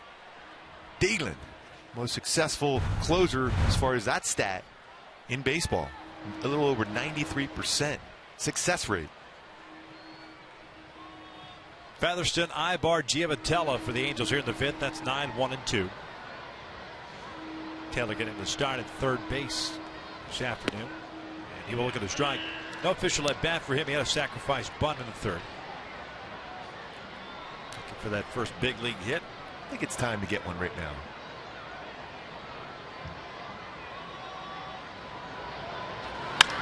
And just like that, there it is. Taylor Featherston with his first big league hit. This will be fun. Guys in the dugout all excited, wanting the baseball. This is always a treat.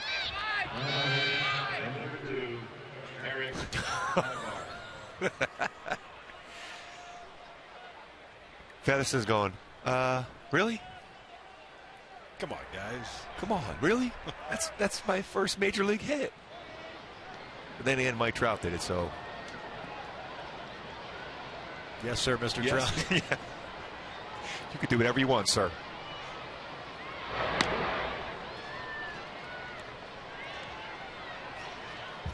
It's a good piece of hitting, too. This is a fastball away, went with it. Happy about getting that first major league hit. Was in Double-A last year, in the show this year.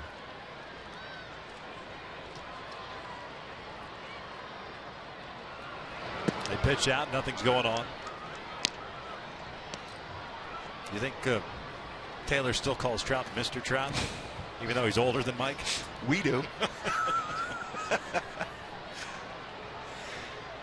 Mr. Trout, sir. Taylor's 25, Mike is 23. Ibar 0 for 2, a fly ball to left and a ground ball to second. Big lead for Featherston, too. He can run a little bit. This is a great scenario for a hit and run or some kind of action play, especially the way Ibar handles the bat. You see Trout with the base hit, the game ball in his hand, but he also had a batting practice baseball to throw in the stands to trick him. Now Pujols with the ball now. Back toward the middle. Simeon can't get it. It's a base hit. Featherston will stop at second. So back-to-back hits for the Angels to start this 5th inning.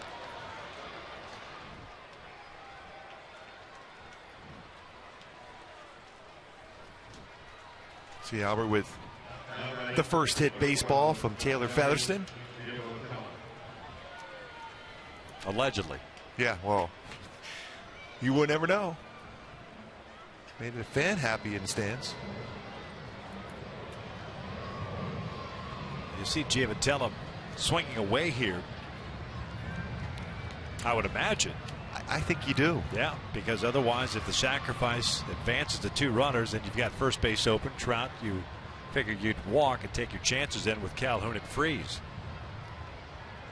Corner infielders are in. Giavotella with a walk and a single. Had an RBI single in that 3rd inning. 10th RBI of the season. He does square. And he bunts it out in front of the plate. Good bunt, too. Over to Sogard. The sacrifice advances Featherston to 3rd. And Ibar to 2nd. There are 2 out, or 1 out, pardon me. Now we'll see what Bob Melvin does with Mike Trout coming to the plate. One thing Giavotella didn't do a whole lot before he put on that Angel uniform, that's square around the bunt. He's been working on that. Nice job there as far as a sack bunt. And they're going to walk him. Here comes the automatic 4.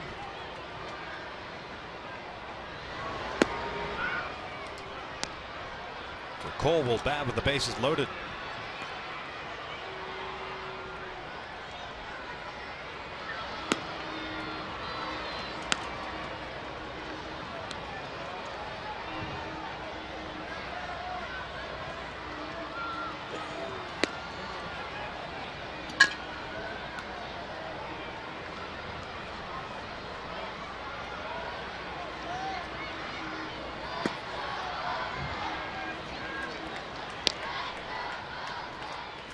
So Mike will take his place over at first.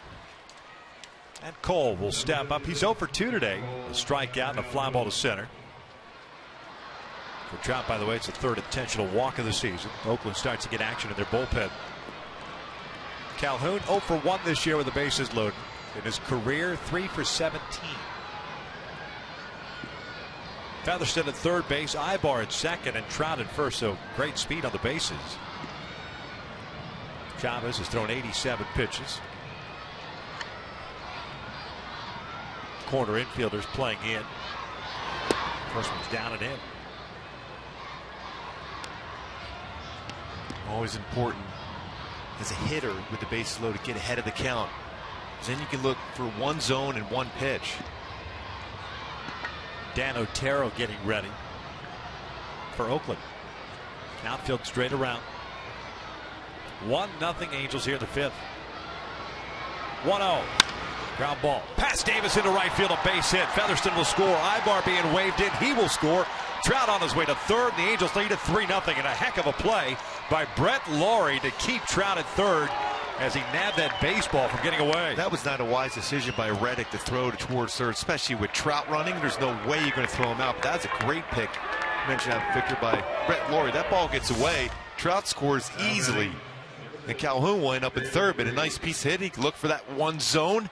Gets that ground ball by Davis and drives in two.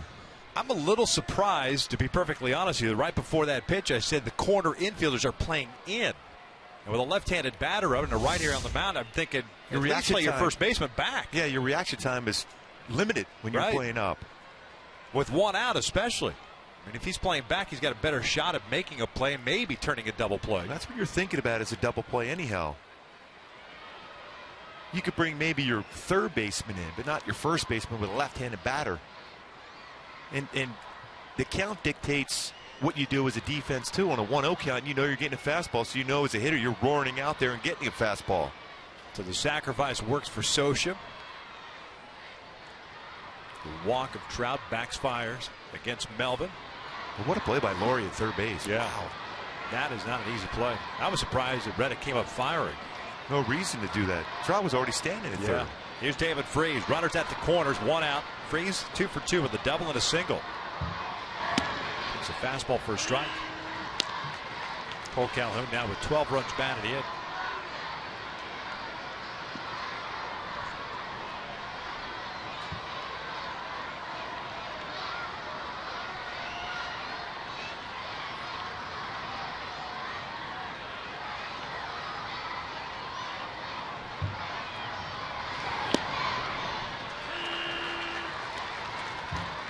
Both pitches in. Trying to jam Freese. Freese trying to get his arms extended. Very good so far this year as far as middle part of the field to right field. Doubled off the right field wall his first at bat.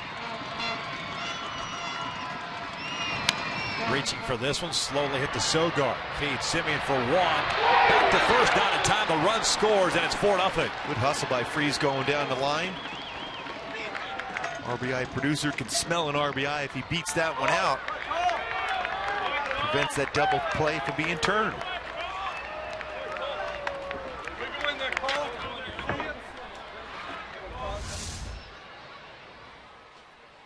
The flip and the turn. Real close play. And he can smell that RBI going down the line. Freeze. And they were looking into Bob Melvin. He's not going to challenge that one. So he gets an RBI on that fielder's choice. 16th run batted in. Here's C.J. Crone.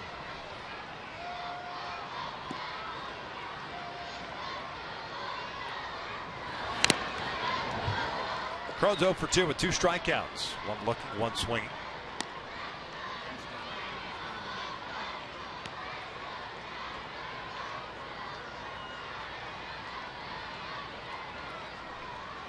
A 4-0 lead for the Angels here in the fifth.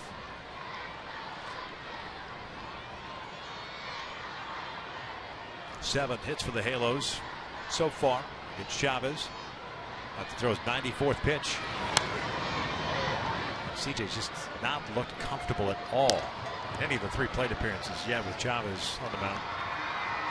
A lot of those pitches have been away, whether it's a fastball or still a lot of change-ups away against them also. Carlin, the big man with an open stance and off the plate.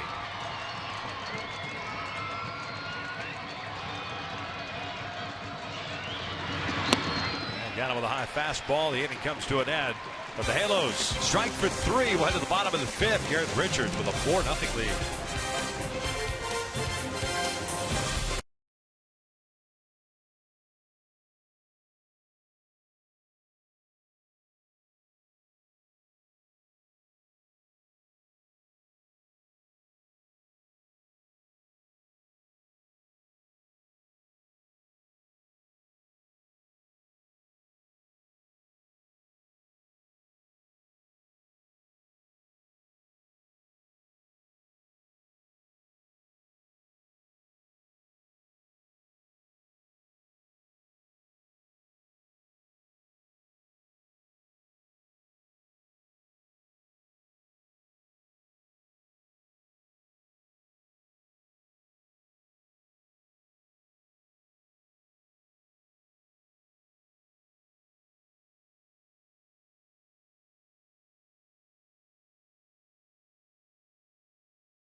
Transmitted in any form, and the accounts and descriptions of this game may not be disseminated without the express written consent of the Los Angeles Angels.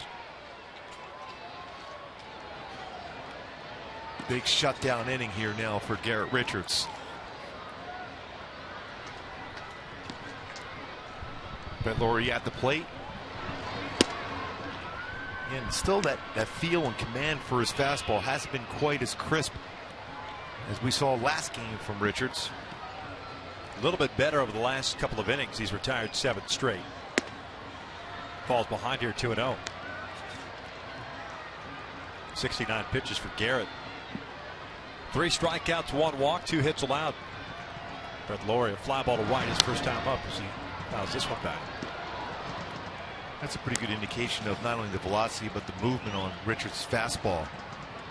Brett Lawrie, a very good fastball hitter in a fastball count 2-0, and didn't get a good hack at that one. 3-1.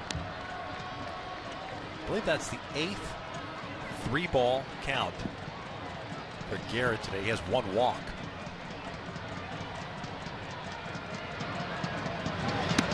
And now make that 2 walks. This one's to lead off the 5th.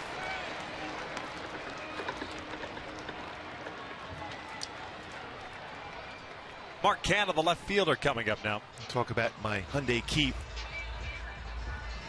for this game for Richards. Take your time, don't overthrow. He has done that on occasion, especially you mentioned that a number of 3-ball counts, 7 full counts when he's been under control, fluid with his mechanics, been very solid. Canha was behind at the count at 0-2 before flipping a single to right field in the 2nd inning, so he's 1 for 1. First action of the series. He will look at strike 1. Canha thought that pitch was off the plate. Had a good swing on a breaking ball away the right field. His first at bat.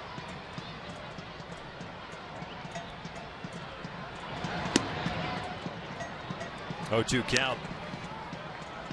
Native of San Jose, California.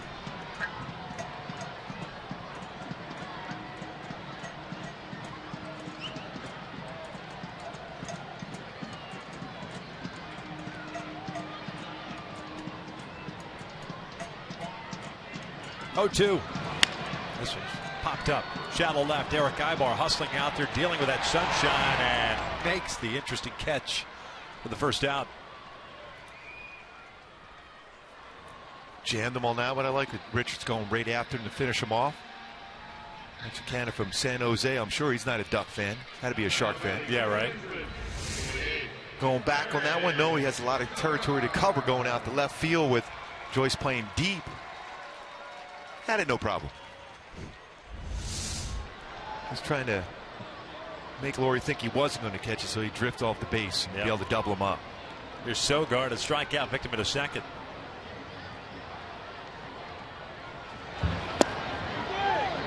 He went after it. It's an 0-1 count.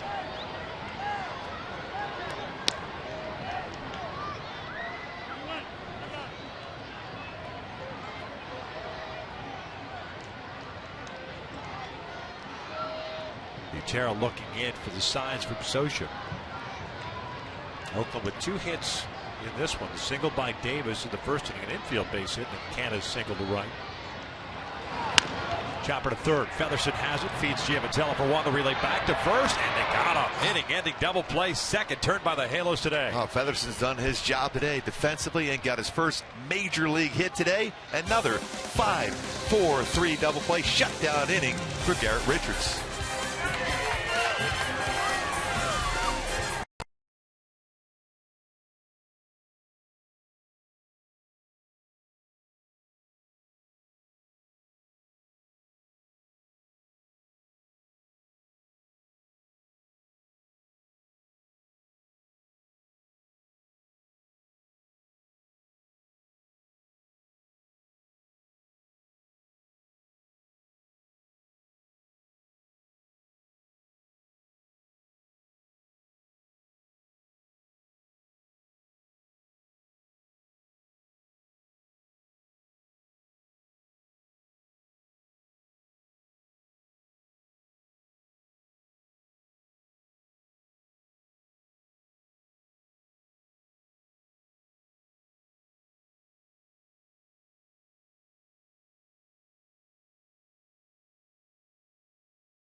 The 2015 Subaru Forester, or go to Subaru.com to learn more.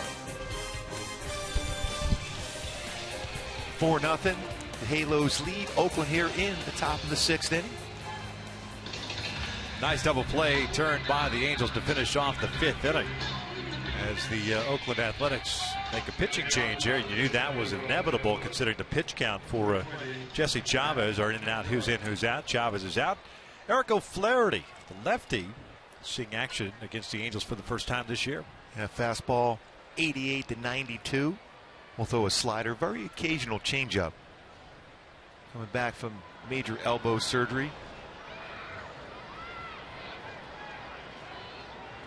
Facing Matt Joyce, Drew Butera, and Taylor Featherston. Bottom third of the order for the Angels. Joyce 0 for 2, a fly ball to center and a ground ball to first.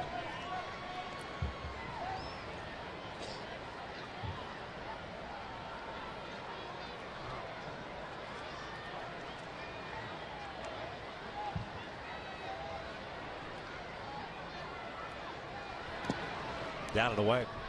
Evens up the count at 1 ball, 1 strike.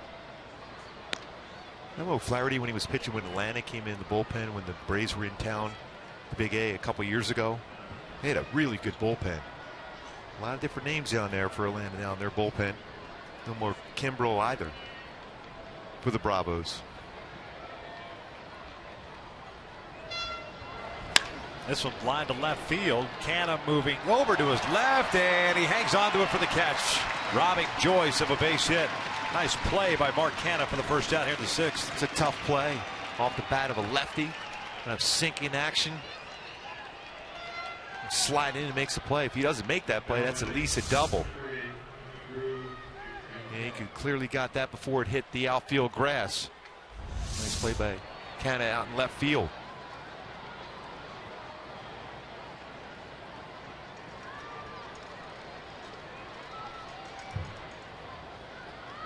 Johnny Venner's the other. He was a lefty as well, right? Yes. Just grounded over to third. Yeah, every one of those guys came out throwing in the mid-90s, razor blade sliders. Yeah, if they had a lead late, there was no way outside of a mistake pitch you were getting back in the game. 2 quick outs here for O'Flaherty. And Featherston comes up, got his first big league hit in the 5th inning. Also scored a run. Also a first big league run.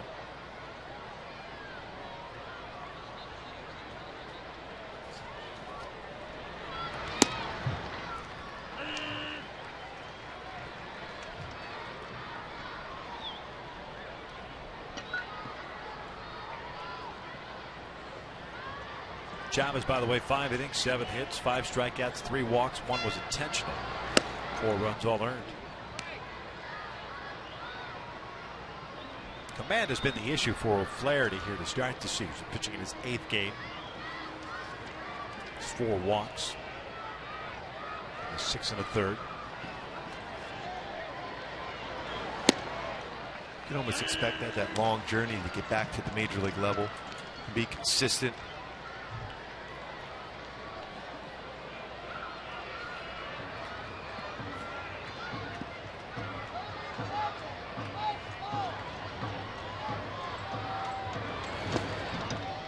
Breaking ball down and in. Evens a count at 2-2. Oakland with action continuing in their bullpen.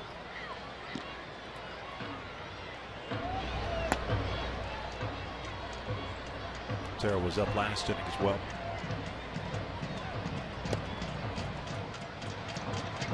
Flaherty, native of Walla, Washington. Say that fast about 5 Walla, or 6 Walla, times. Washington. That was part of. That was a Bugs Bunny skit, if I remember correctly. So you got a Bugs Bunny in and a Joey Lawrence all in one game. You're on fire. My work here's done. It's day game. Take it on home, big man. Yes. Here's a 3-2. Draws a walk. 2-out walk. Spins the lineup around Eric Ibar at the top.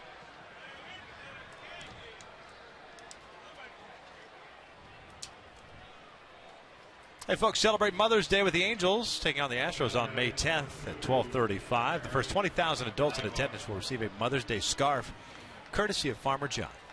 Purchase your tickets at the Angel Stadium ticket office or online at angels.com. I am some kind of set now. Tote, scarf, done. Perfect.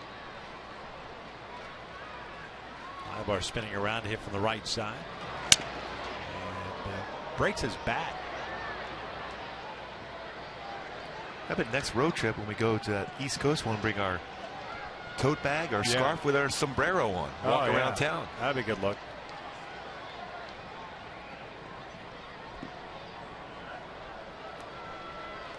The Cinco de Mayo Mother's Day tour.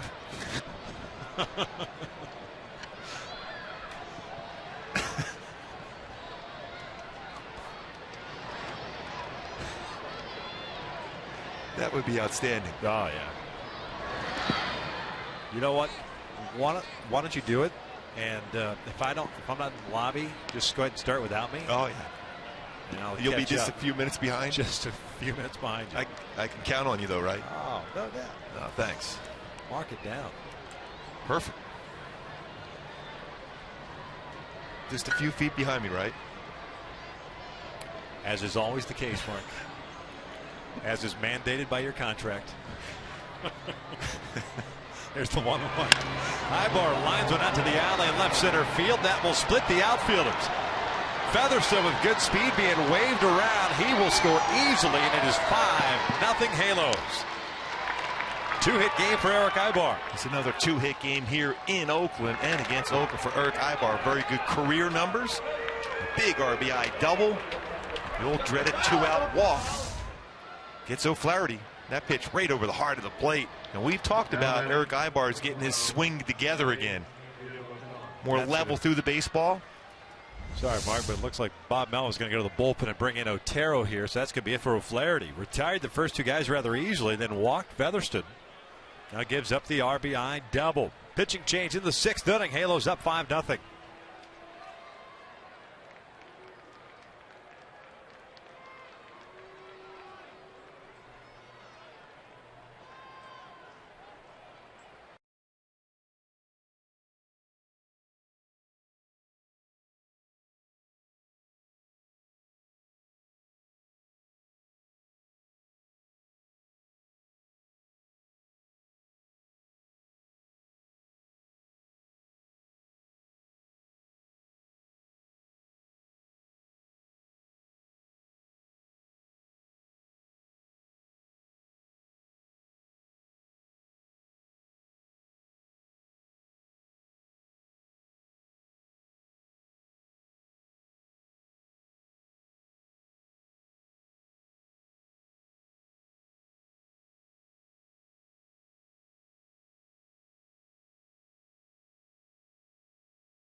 Stressed, playing better against the AL West. 2013 struggled last year. Very, very good so far this year.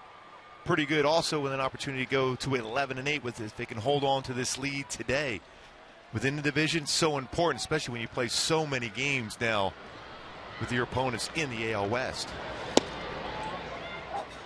Johnny Giavotella takes ball one from Dan Otero. Giavotella batting in the 2 spot today. 1 for 1 with a walk, an RBI single, and a sacrifice bunt. Otero pitching his 10th game, 1-1 and a 4.09 ERA. 8 strikeouts, 1 walk in 11 innings. Eric Ibar stands at second base.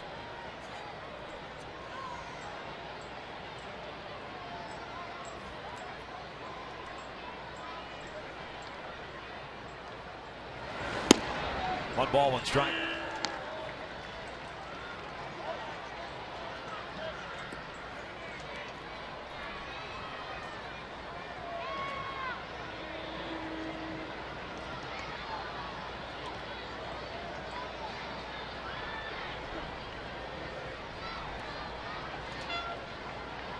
One pitch. Down and away. Trout on deck. 2 balls and a strike.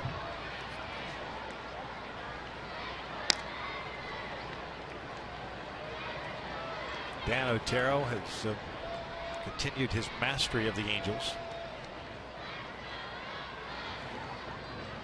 Pitching now his 16th game against the Halos. 21 2/3 innings of scoreless baseball with 17 strikeouts. Now, if he were to give up base hit here, it's not his run.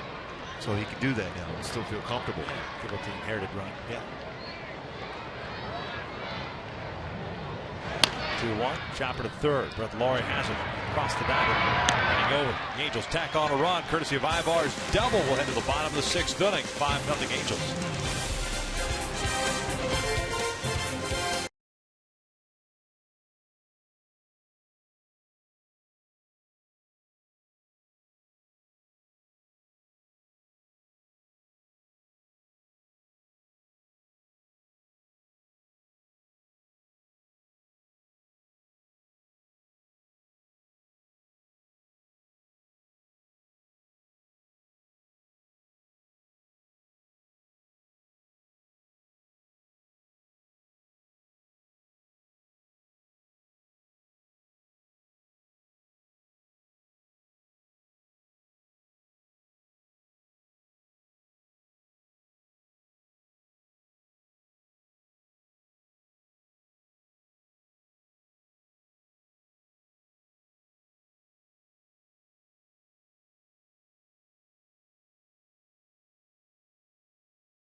Richards back out on the mound. He'll be facing 9-1-2. Hey, we want to say congratulations to Darren Chan, producer engineer on the Angels radio broadcast. He is not with the team because he and his wife Lily just given birth. Well, Lily gave the birth. Darren was just there coaching. He was doing a good job coaching, though. To his son, Dylan Bing Chan. 8 pounds, 14 ounces, 21 inches long. Their second child, and we wish them nothing but the very best. Girl and a boy now. That's it. Done. Got the pair. DC's got a doctor's appointment later on this year. Josh Phegley, the catcher. We'll look at his strike. Evens up the count. Phegley 0 for 1 as he popped out to TJ Crone, the first baseman in the third inning. 1-2. Richards, 3 strikeouts, 2 walks, 2 hits allowed.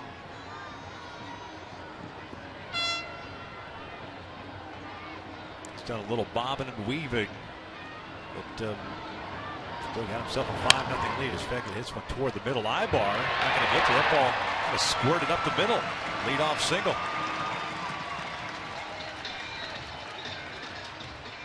And here are tomorrow's starting pitchers, brought to you by Chevron. For the Angels, C.J. Wilson in interleague play. It's the call. Chris Heston having a solid season, 2.77 ERA. Fastball, pretty good fastball, but he sinks a lot of off-speed pitches. And C.J. Wilson do a lot more two-seam fastballs his last game out. He's done well so far as attacking the strike zone this year. Sam Fold looks at a strike. 0 for 1 today with a walk and a ground out. Still has not swung at that first pitch yet in this entire series.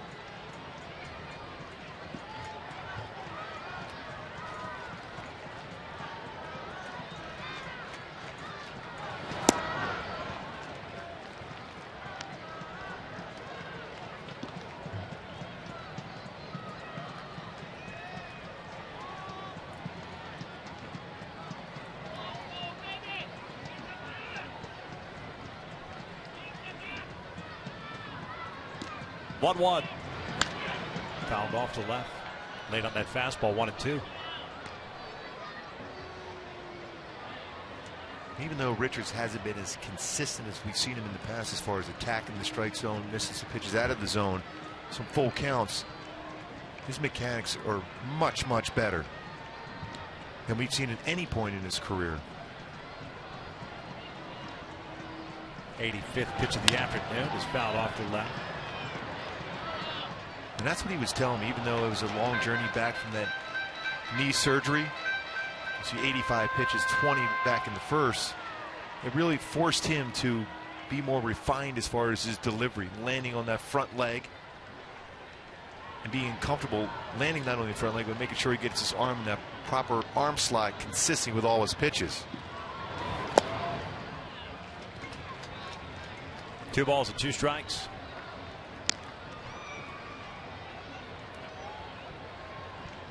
Third start of the year for Garrett. First one went 5 innings against Houston at Houston. The last one 7 innings against Texas. Allowing 2 earned runs.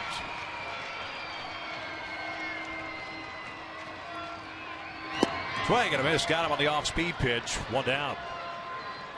Now that was his curveball straight over the top. Should be able to see when he delivers this baseball, the finger, the index finger that we showed and talked about even on the pregame show. Was able to get on top and finish off this pitch. This is the nasty curveball. That's a straight 12-6 break out in front. Sam Fold, swing and miss.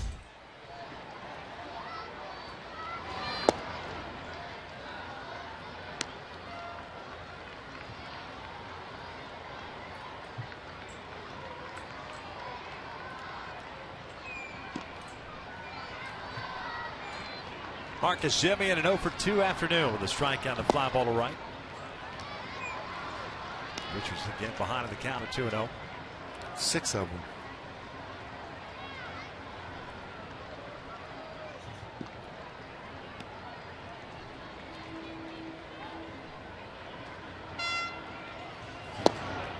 Three 0. Mike Davis on deck.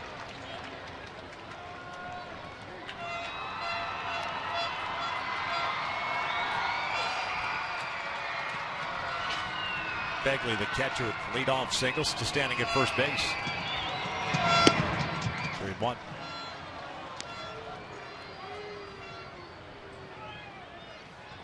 Warm afternoon here. It was 77 degrees. First pitch. Not a cloud in the sky. Very little wind to speak of. Another pitch in the upper part of the strike zone.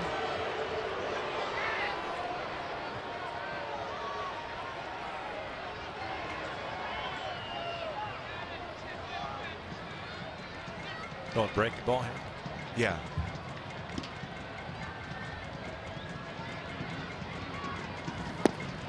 It lays off. Missed, and it's a walk. And he went with that fastball there, but going back to that curveball, you see that finger he has up in the air as far as his curveball, different than his grip for his slider. Boy, that starts at the belt and ends up in the dirt. Take a look at his grips. Different ones, a 4-seam fastball, 2-seam fastball, but his slider grip completely different than his curveball grip. And that last one we showed with the curveball straight up and down, his slider, the grip more tight spin on the baseball from his slider as compared to his curveball.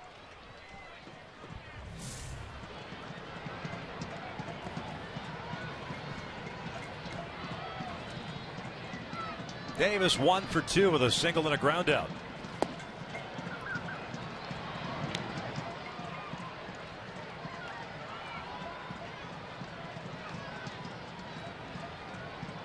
Richards about to throw his 95th pitch.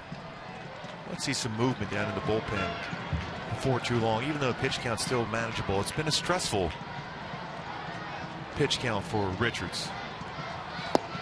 Good off speed. 0-2. He's thrown 2 double play balls today. One in the first inning, the other in the 5th. Both started by Featherston at third. Some movement going on now in the Angels' pen. I think Mike Morin will be the first man up. 0-2 pitch. Half-hearted swing. Bouncer to Giavatello. Go to second. They force out Simeon. For the second out. He's barely made contact on that pitch.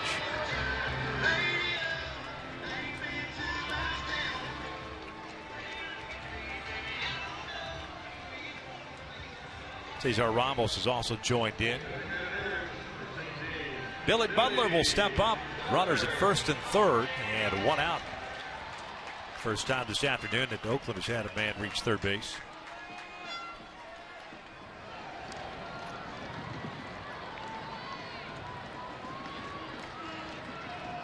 Butler 0 for 2, a double play ball in the first, a strikeout in the fourth.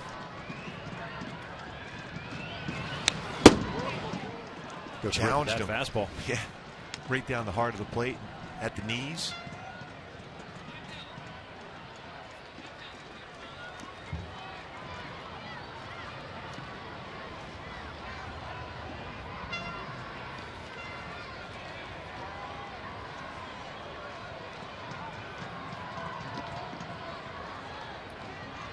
Trout doing his cleanup work here at the stadium. Does it all.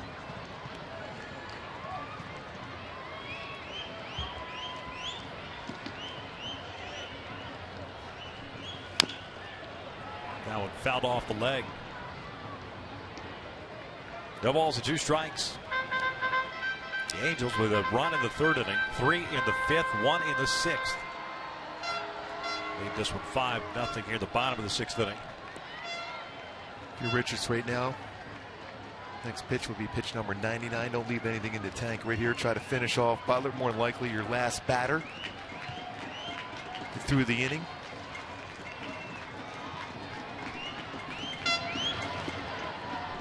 Blocked by Butera. That was textbook. As a catcher, you anticipate, especially ahead of the counter, break a ball in the dirt. That's what you want from your pitcher. Keeps the glove down, shoulder square, keeps that baseball right in front of him.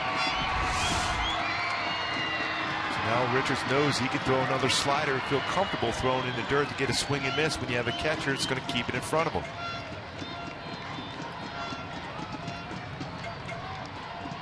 #100th pitch of the afternoon is bounced foul.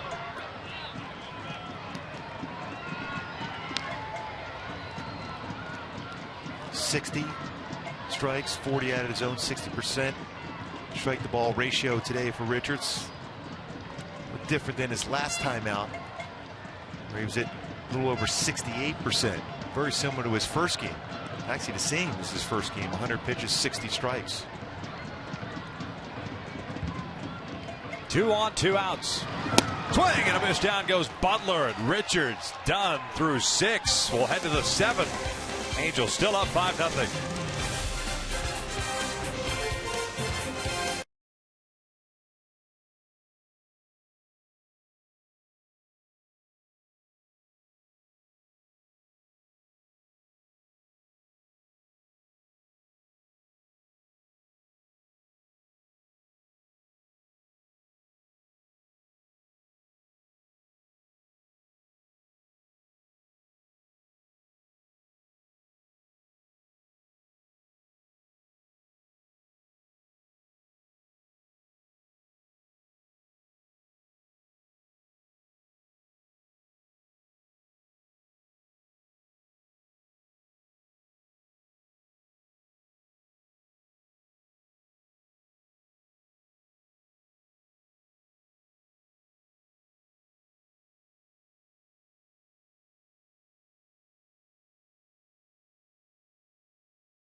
And Richards threw with Billy Butler at the plate.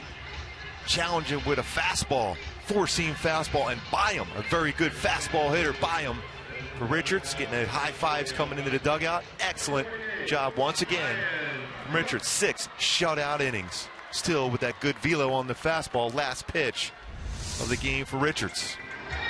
How important is it to have him back in the rotation? Can dominate. 101 pitches thrown, 61 of them strikes. Only 3 hits allowed. 3 hits allowed last game, so that's 6 hits in his last 13 innings pitched for Garrett Richards.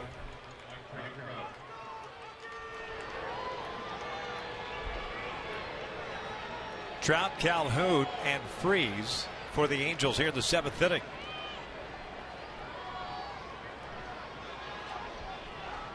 Ryan Cook, the new pitcher for Oakland. Trout fouls it back. Cook took the loss last night, going a third of an inning, giving up 3 runs on 2 hits.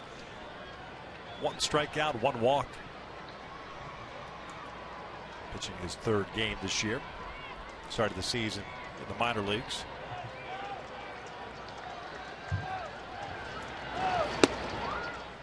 Otero went 1/3 of an inning to finish off the 6th.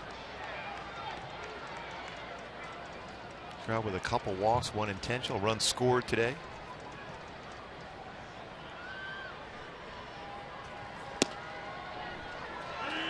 One ball, 2 strikes.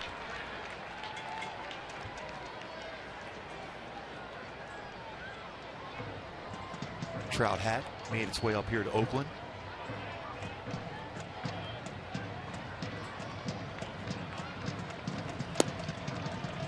Evens up the count.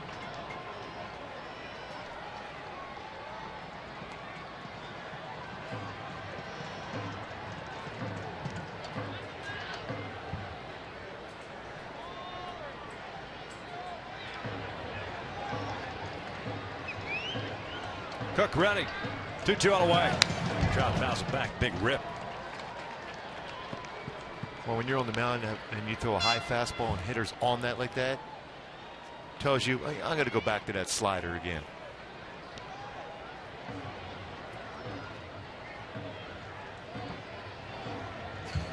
Calhoun on deck, who had that big hit after Bob Melvin intentionally walked Trout his last at bat. Full count.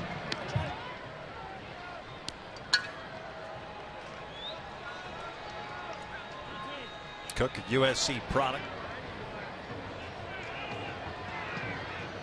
Good numbers. His brief big league career. Trout bounced this one back, but he had a very tough month of September last year. August, pardon me. Command was an issue for him. Struggled in spring training. They sent him down to the minor leagues to start the season. Pitching 54 games last season with Oakland. Went 1-3. 3.42 ERA. Trout bounces this one down the line. That's a fair ball. Toward the corner it goes. Trout on his way to second. And Canada plays the carom, cleanly gets it back in. Lead off double for Trout, his 5th double of the season. Right down the line. Not easy to get anything by Brett Laurie at third. Important to add on here in Oakland. The stride and through the baseball, hands inside the baseball to be able to turn on that hit right down the line and by Brett Laurie at third.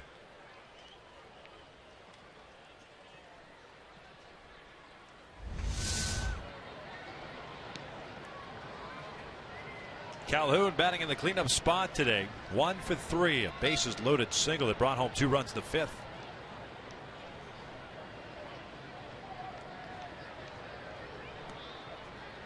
Double by Trout, the 9th hit for the Angels today.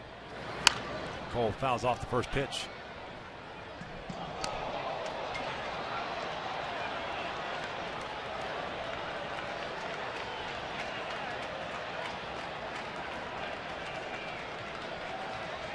$19,534 here at the Coliseum today. Kids in attendance. Many that have already departed.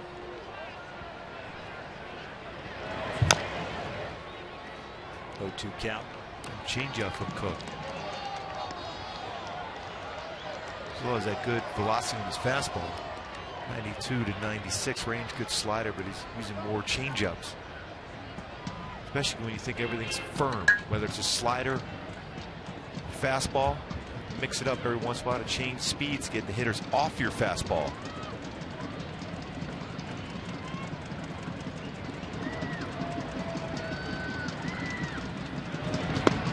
One and two.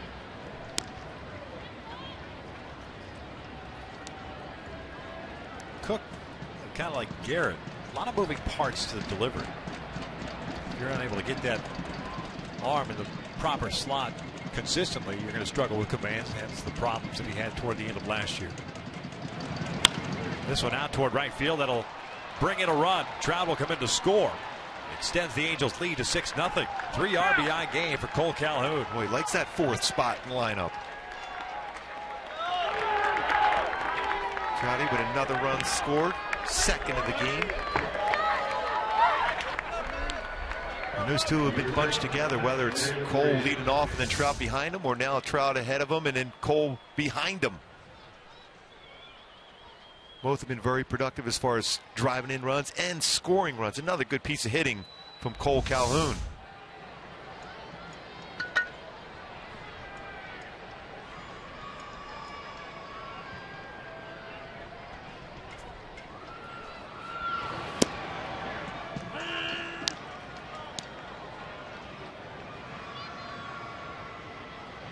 David Freese, a couple of hits for him today, double and a single. He's also picked up an RBI.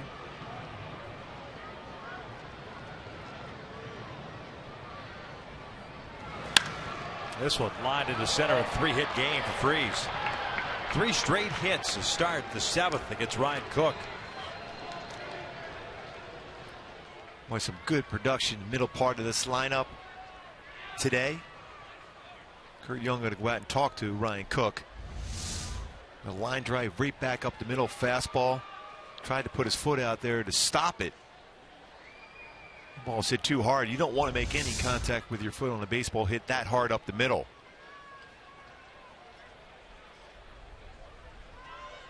Boy, Cole Calhoun in 4 career starts hitting cleanup has 7 RBI. Yeah, he's only 7 for 14 with 7 RBI.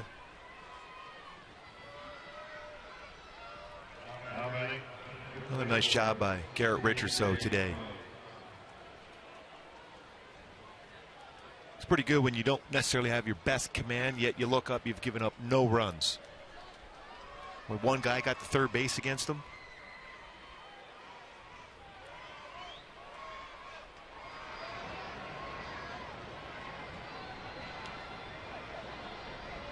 C.J. Cron 0 for 3 with 3 strikeouts. C.J. just guessing there. No balls and a strike. Double, single, single for the Halos to start the 7th.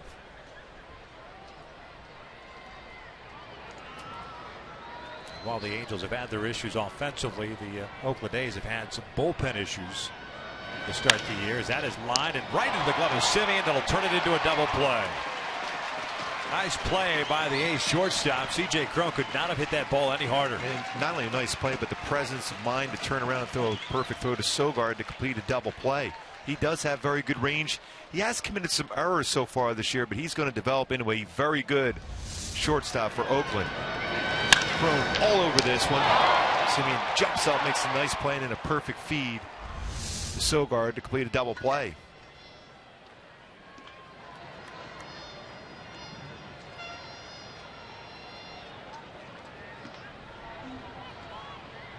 So 2 outs.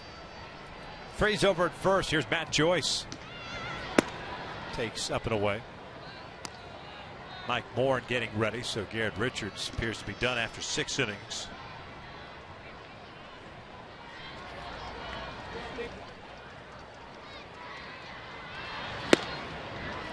Joyce just pulled off of that one. Matt 0 for 3 today.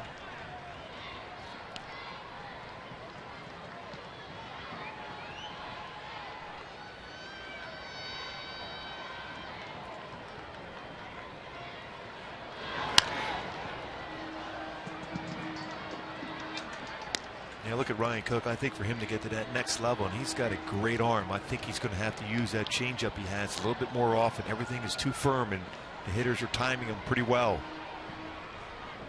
You have that type of movement on your fastball and velocity plus a good slider. There's no reason why hitters are on those pitches. Joyce pops it up. Brett Lawrie calling for it. And he'll make the catch. The Angels tack on a run. It is 7th inning stretch time here at the Coliseum with the Angels leading at 6-0.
Garrett Richards has been very good so far in this game. 6 scoreless innings, 3 hits, all singles. Mentioned 101 pitches thrown, 61 of them strikes. Helped out by a couple of really solid defensive plays by Taylor Featherston at third base. Turned 2 double plays, 5-4-3 with Richards on the hill.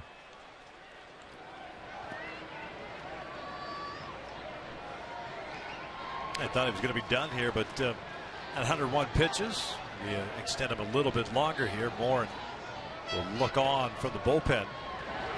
Reddick looks at a strike. Reddick, Laurie, and Canham. Colin Cowgill takes over in left field. Matt Joyce's afternoon comes to an end, 0 for 4.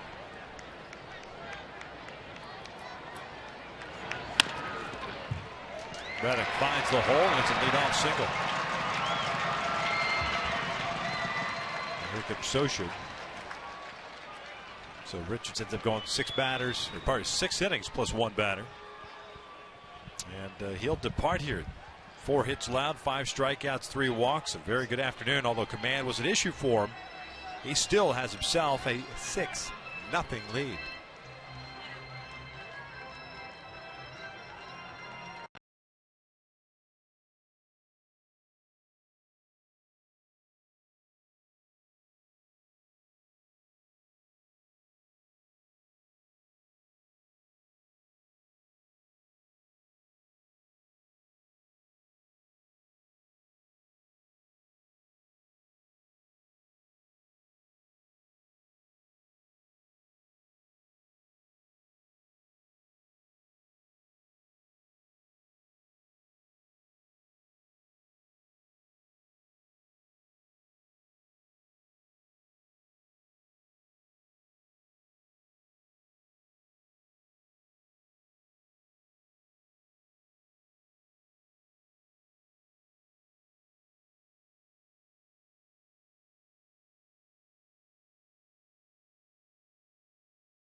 You money. Log on to MercuryInsurance.com to get a fast, free quote and see how much you could save.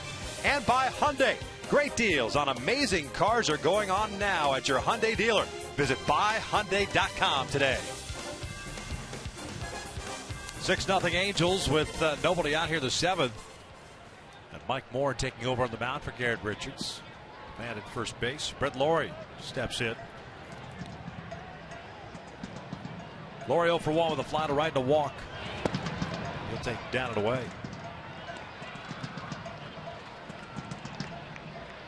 Moore picked up the win yesterday, 1-0. Pitching his 12th game, 5.63 ERA, 8 innings, 6 hits, 6 strikeouts, 2 walks. One ball, 1 strike.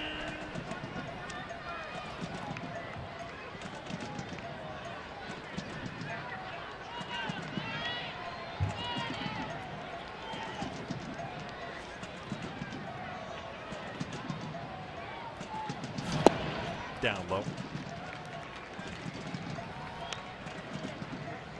Richards responsible for the man at first base, and that's Reddick, who led off this 7th with a base at the left.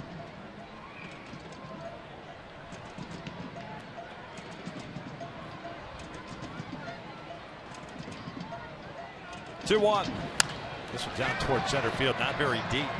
Troutman's racing in. He'll make the grab for the first down. Laurie getting that one off the end of the bat. So good location. Was off the plate and down, off speed, not in front enough where Trout can come in and make a play on it.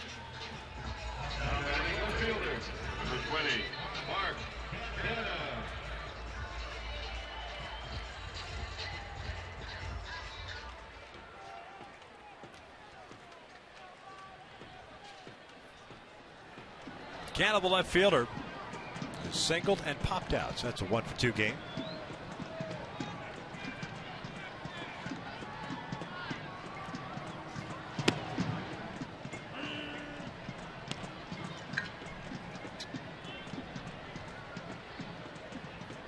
Six runs, 11 hits, no errors, and the Angels have stranded 7.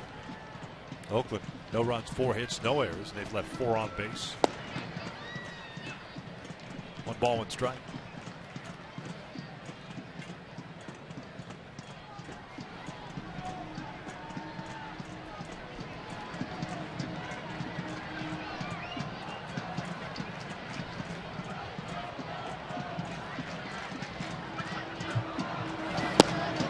Two and one.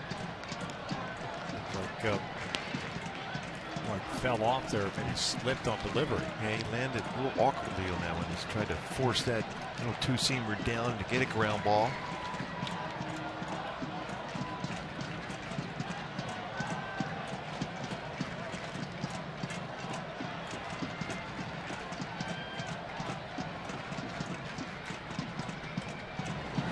Canna gets into one to left.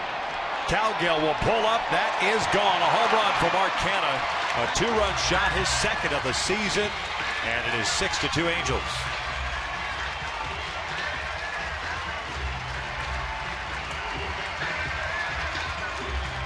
He likes that high fastball. A similar swing as far as the power swing as Brett Laurie for Canna. He crushed that one to left center field.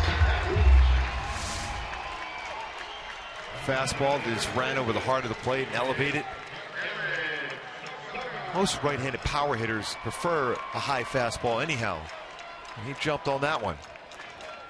Lefty generally like the fastball down. Second home run allowed by Moore this year.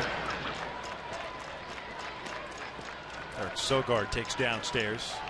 Garrett ends up giving up a run in his 6 innings. Book closed on him.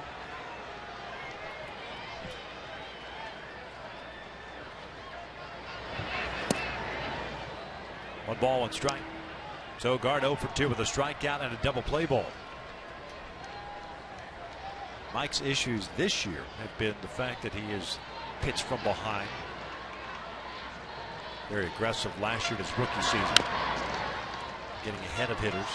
And when he gets ahead, he can do some things with his changeup.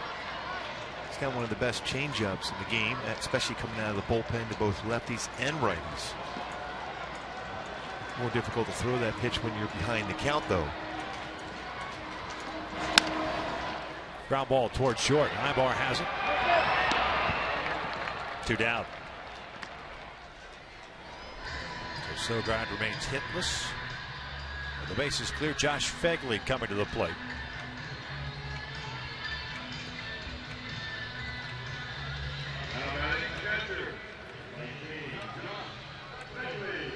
Fegley 1 for 2 as he singled in the 6th inning.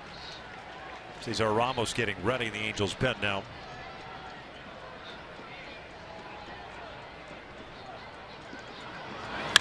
Fegley pulls one down the line, foul just out in front, and almost a great catch there. Play. Off the glove.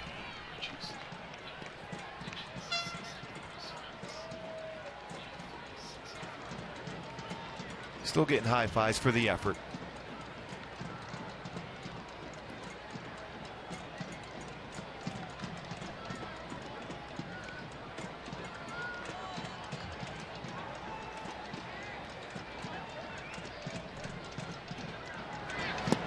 Went around and it's 0-2. Fegley came over from the White Sox. The offseason trade for Jeff Samardzija.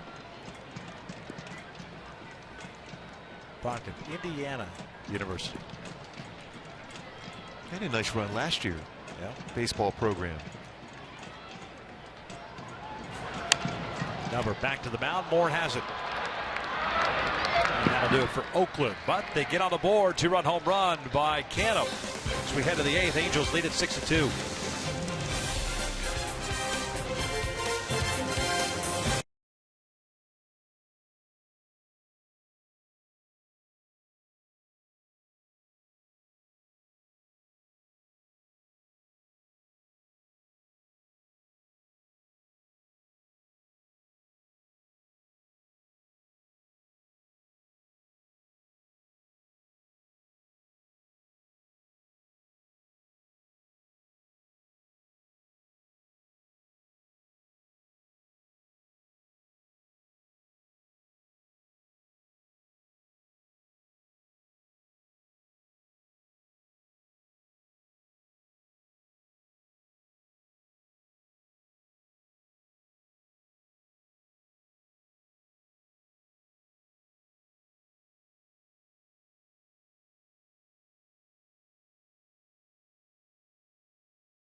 this series today here in Oakland. And right after the game, don't miss Angels Live with Jose Mota and I, as we'll take a look at this Angels offense. Big day for Taylor Featherston, both on defense and getting his first big league hit and run. Then, of course, we'll take a look ahead to the series tomorrow kicking off against San Francisco.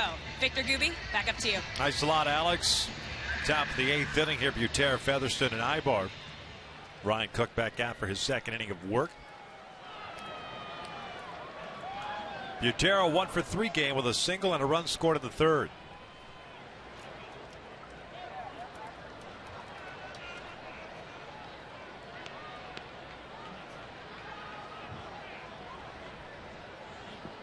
Cook allowed a run in the 7th inning, 3 consecutive hits, but then got a line out that turned into a double play and a pop-up. 20 pitches that inning. First one here's a strike.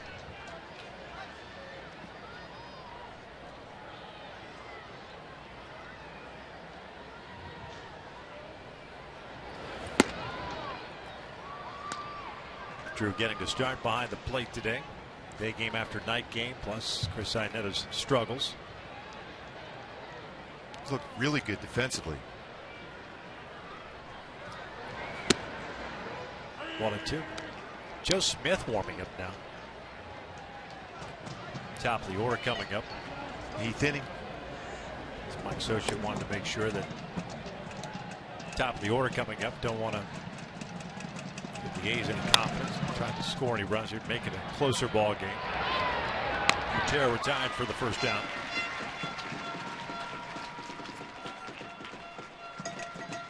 Again, another solid play by Simeon. He was already in the outfield grass at shortstop. Terry hit that ball well. Strong throwing arm.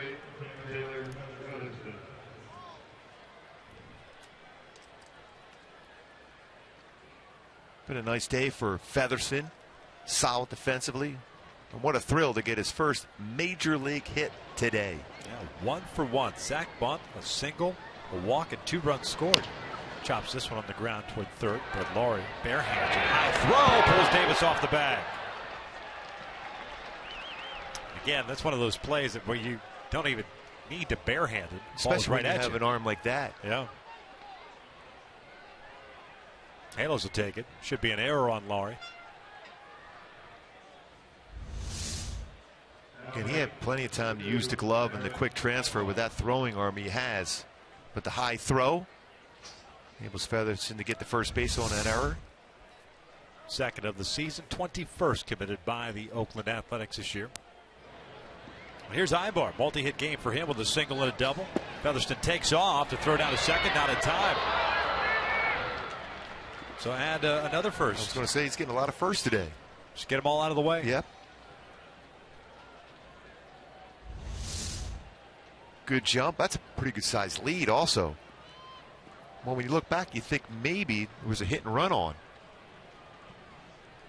Picks up his first stolen base in the majors. First sack bunt, first hit, first run, now first stolen base.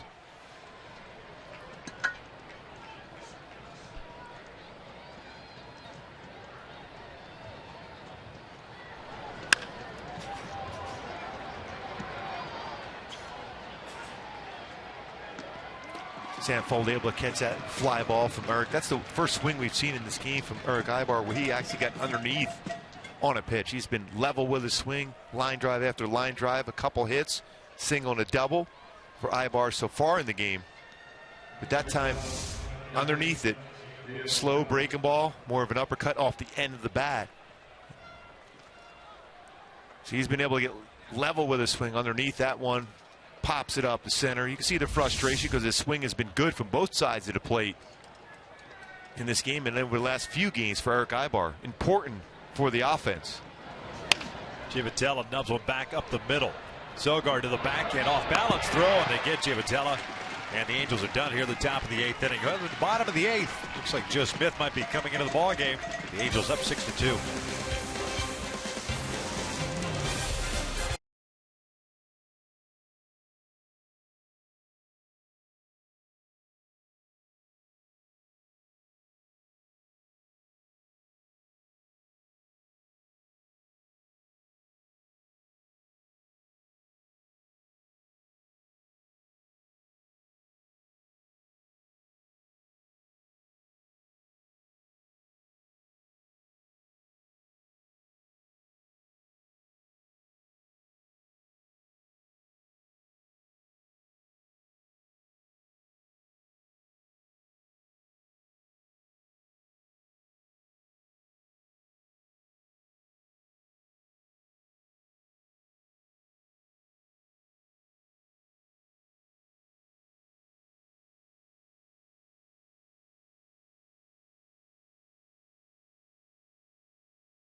It's the top of the order for Oakland. Joe came into the ballgame yesterday, pitched a scoreless 8th inning, had 1 strikeout. 10th game of the season. He'll face Fold, Simeon, and Davis. Stephen Vogt, not in the starting lineup today, is available. Should they get to that point if they need someone like that.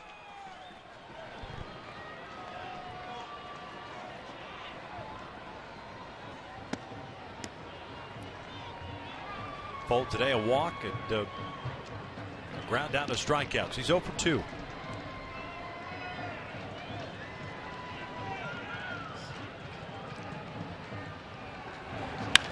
This one pulled over to C.J. Crum. Here's out number 1. Fold now 0 for his last 18. 1 out. Marcus Simeon coming to the plate. Mike Bourne went 1 inning, allowed a run on a hit, and that was a 2-run home run by Canham. One of those runs charged to Richards.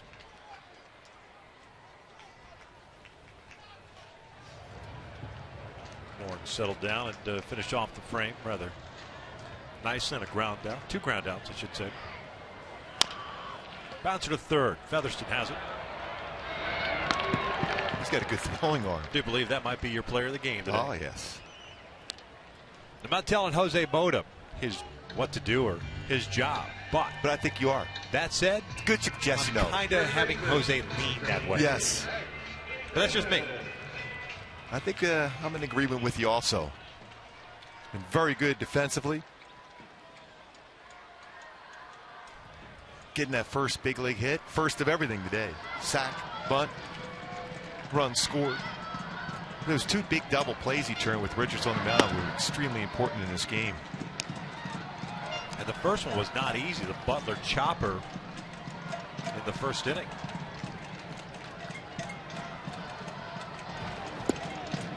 One ball, 1 strike on Ike Davis.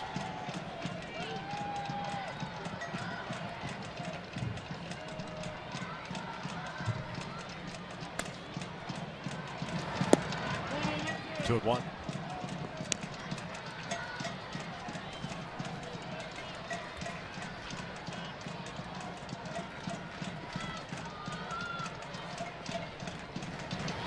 Davis pulls this one to Giavattel out in shallow right. Quick 1-2-3 inning for Joe Smith. We head to the 9th. Angels leading at 6-2.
Angels as we start the 9th inning, and nice offensive performance even without Albert Pujols in the lineup. Mike Scioscia mixing it up a little bit. Tyler Clipper is going to pitch the 9th here after Ryan Cook pitched the last 2 innings, but overall Ibar in the 1 spot, Giavattel in the 2 spot. Trout drops down to 3. Cole Calhoun in that cleanup spot, and everyone up and down the lineup seemed to have responded. Matt Joyce continues his struggles, however, but aside from that, 11 hits on the afternoon. It's a good performance for the Angels. I really like what Mike Scioscia did with that lineup. You have a switcher, so you start off with Ibar batting left, Giavitello right, you have Trout right, you have left in Calhoun, and you have right in Freeze. You have some speed at the top. You also have some versatility at the bottom of the lineup also to do some action plays.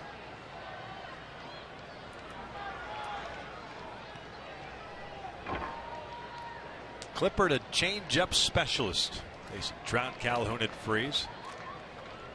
Cook, by the way, 2 innings, 3 hits, 1 run. 0-1 count. Trout today on board 3 times, 2 walks, a double, and a strikeout. It's 1 for 2. Double his 5th of the year. He's also scored twice.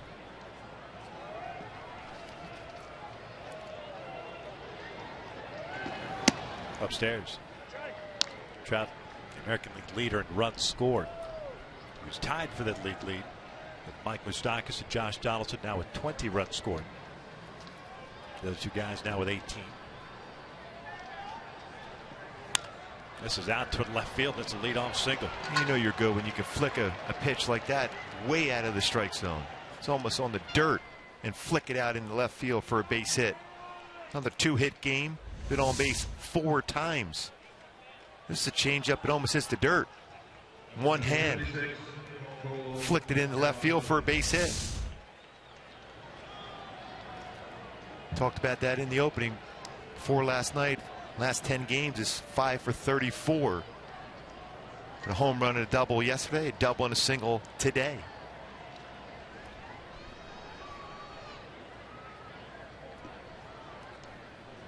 Cole 2 for 4 with 3 runs batted in. He was leaning, he was going.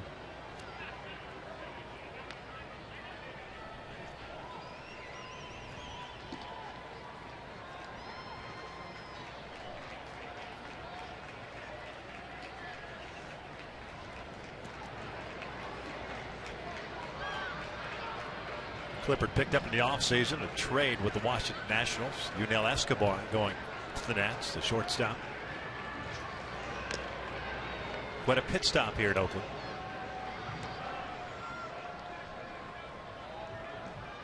And they do a lot of changes. Yeah. Acquired from the Rays, but then flipped for Clippard. 9th game, 0-2 record, a 3.24 ERA.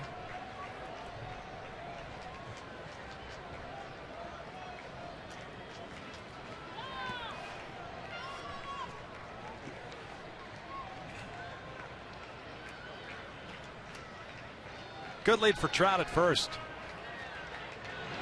Cole takes the off-speed pitch for a strike. And going back to that Trout note that I was saying about leading the league in runs scored. Just found out that no players ever led either league in runs 4 straight years.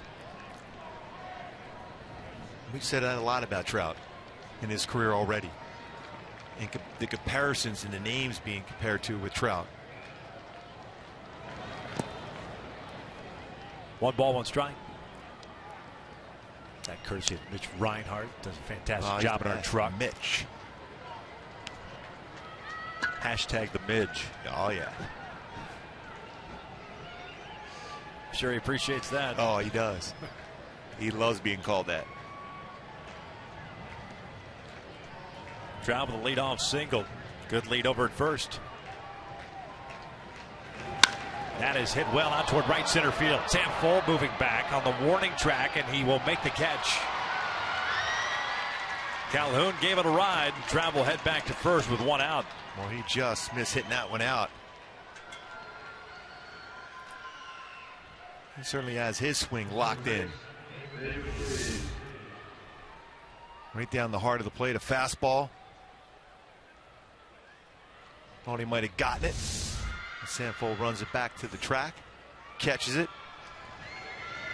Calhoun got his swing going. Trout has. Eric Ibar, David Freeze. Now you're looking at some balance. Giavitello. 3-hit game for David Freeze, serving as the DH today.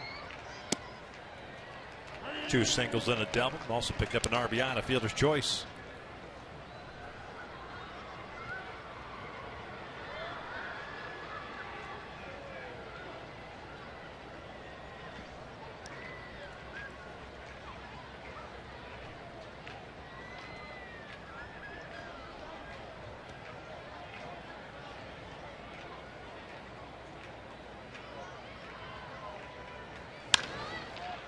Down the right field line toward the bullpen. This one headed to the seats. Well played by a fan.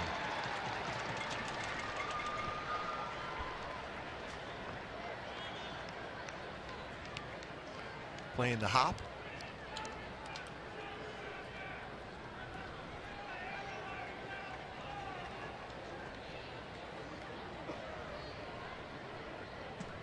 Oh, 2 count on Freeze. Vinny Pastano's getting ready. Looks like he'll pitch the bottom of the 9th. Trout takes off. Pitch outside to throw down to second. Goes off the glove. A stolen base. This ball goes out to center. Mike couldn't find the baseball. That baseball hit him as it went into the outfield. Stolen base number 6. If he jammed his hand going into the bag.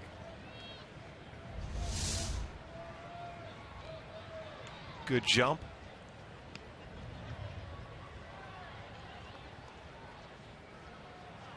Yeah, it didn't look like the baseball hit him, more of a jam of his left hand. Or maybe the leg as he got up to try to go to third.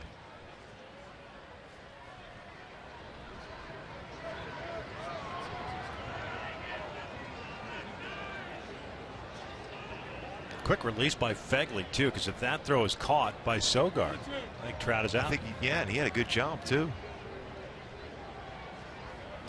1-2 count on Freeze with 1 out here in the 9th. Angels looking for some insurance. RBI that Freeze picked up in the 5th inning, his 16th of the season. Team leader in that category. 2 balls, 2 strikes. Oakland in the bottom of the 9th inning as Butler, Rennick, and Laurie do up. 4, 5, and 6 today for Bob Melvin. Oakland will head on the road, play the Texas Rangers over the weekend. Seattle starting 4-game set against the Astros down at Minute Maid today. Check swing bouncer back to the mound. Clipper looks Trout back. 2 down. Hey, follow the Angels all season long with MLB.com at bat, the #1 app for live baseball. At bat, up to the moment, at any moment with in-game highlights, live look-ins, replay reviews, radio broadcast, statcast, and more. Get MLB.com at bat for your smartphone or tablet today. 2 outs, 1 on. C.J. Cron, first baseman, steps in. 0 for 4. 3 punch outs and a line out into a double play in the 7th. He squared that ball up to Marcus Semien in the 7th. As it gets Ryan Cook.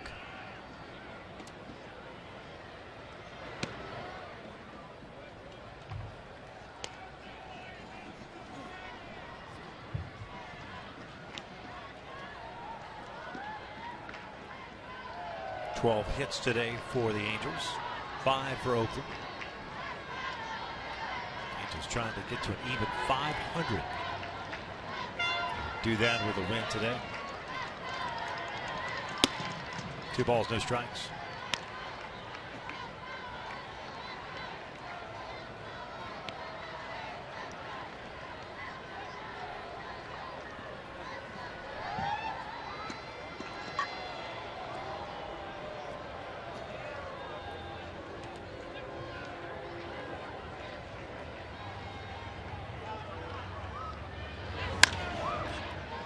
Popped up, shallow right field. Sogard going out. Reddick comes in, calls for it, puts it away, and we'll head to the bottom of the 9th. Vinny Pastano trying to close this one out with the Halos up 6-2.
a look ahead to the 3-game series against the Giants at AT&T Park.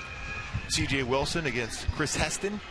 Hector Santiago goes Saturday. That's an afternoon game against Tim Hudson. And another afternoon game on Sunday. It's a fun matchup to watch. Jerry Weaver against Tim Lincecum. All on Fox Sports West. Vinny Pastano takes over on the mound here to try to close this one out for the Halos. Butler, Reddick, and Laurie for Oakland. Vinny pitching in his 9th game, 1-0 with 2.84 ERA this year. 6 1/3 innings, 6 hits, 4 strikeouts, 3 walks.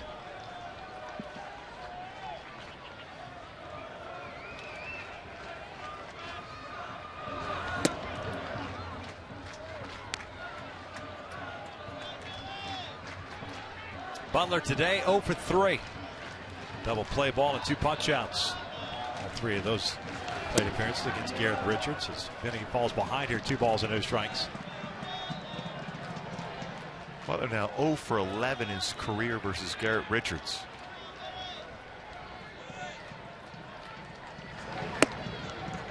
Two and one.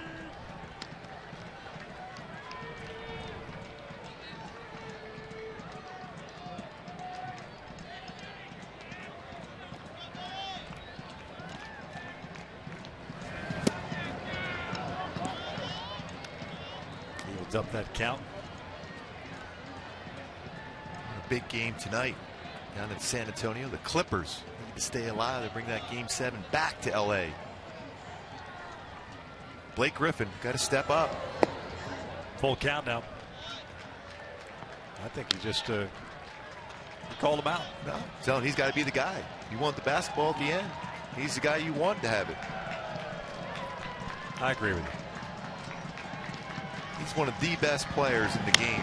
Butler skies one. First base side. Plenty of room in foul territory here. T.J. Crone does not make the play. And you knew there was going to be some trouble. The way he kept kind of tiptoeing, drifting. Yep. Just kind of waiting to see when he was going to get towards the warning track. It almost seemed like going a long way, especially as at first base. You haven't played here a whole lot. You just keep drifting, thinking, where are the stands? You're still a long ways away. And you also have to deal with the pitcher's mound down there too in the bullpen, and unable to make the play.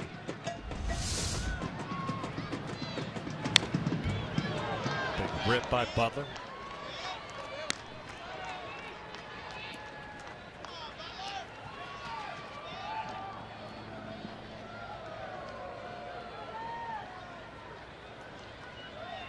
Josh Reddick on deck.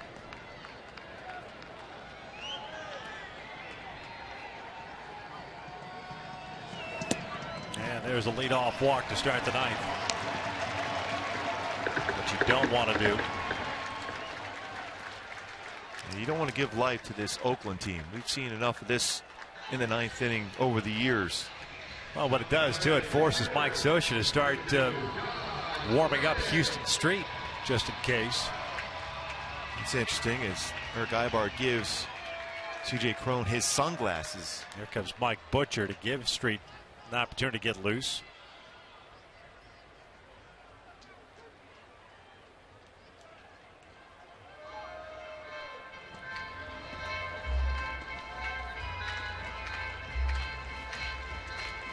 Keep in mind there's no off days now for the Angels until a week from Monday.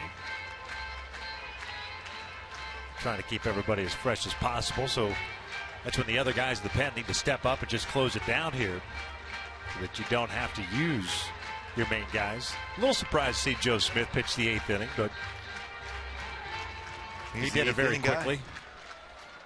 Important to be able to hold on to this lead, win a series.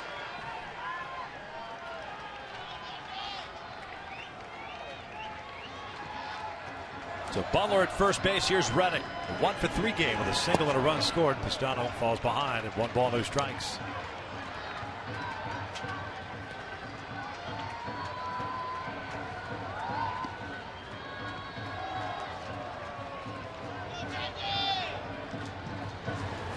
Back toward the middle. Ibar off his glove into center. Butler will turn and he will head to third easily. And the first 2 have reached here. Mike Scioscia may go to the bullpen already. Houston's ready. He's going to be in this game. Is Mike Scioscia looking down, waiting for that sign? Well, he needs a couple of more, according to Steve Solis, the bullpen coach. And there's that conversation with Butera and Pistano to give him some more time. What hurts you, too, is, of course, Cron's inability to catch what should have been the first out in foul territory. But then Pistano ends up walking Butler.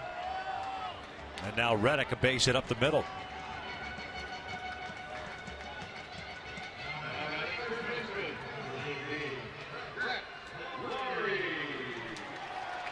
Brett Lawrie, the third baseman, now up 0 for 2, and here comes Mike Scioscia. So that's going to be it for Vinny Pistano. Faces two batters, does not get an out. And it forces Scioscia to bring in his closer, Houston Street. Pitching change here in the ninth inning with the Angels up 6-2.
Tiring a batter, although that could be questionable had C.J. Cron made the catch to start the inning, but you still got to bear down and get the outs. He ends up walking Butler, falls behind Reddick, who singles up the middle. Here comes the closer, Houston Street, to face Brett Lawrie.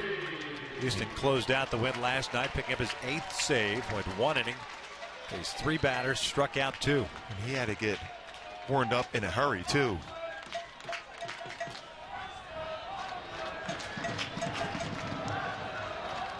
Brett Lawrie 0 for 2. A couple of fly ball outs and a walk. And Stephen Vogt on the bench as well. Did not get the start today.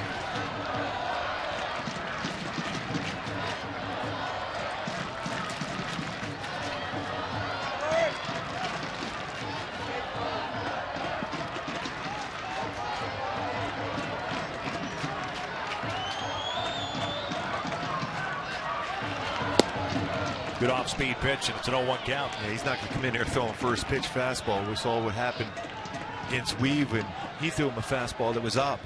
He is always aggressive on a first pitch fastball. You can expand the strike zone against him with breaking stuff.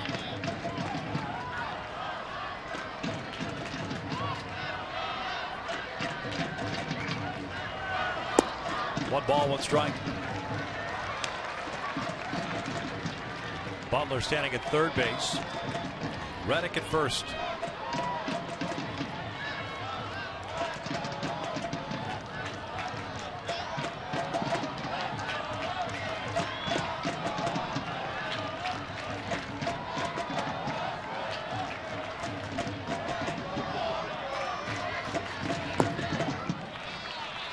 Two balls, one strike.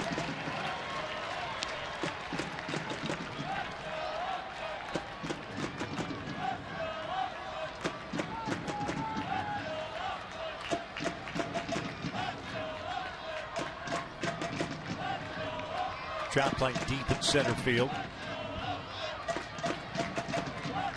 Cole always deep and right. Swing and a miss, 2-2.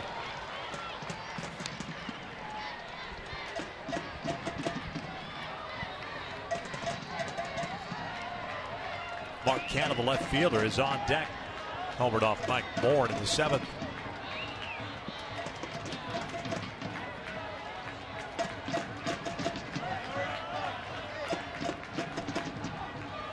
Two.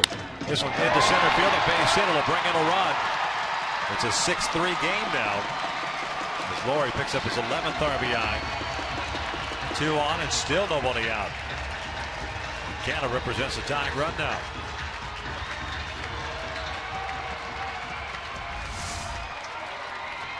Over the slider, didn't quite get it down far enough. And Laurie able to fight that one into center field for an RBI single. First time this year where Houston Street has actually come into the game with runners on.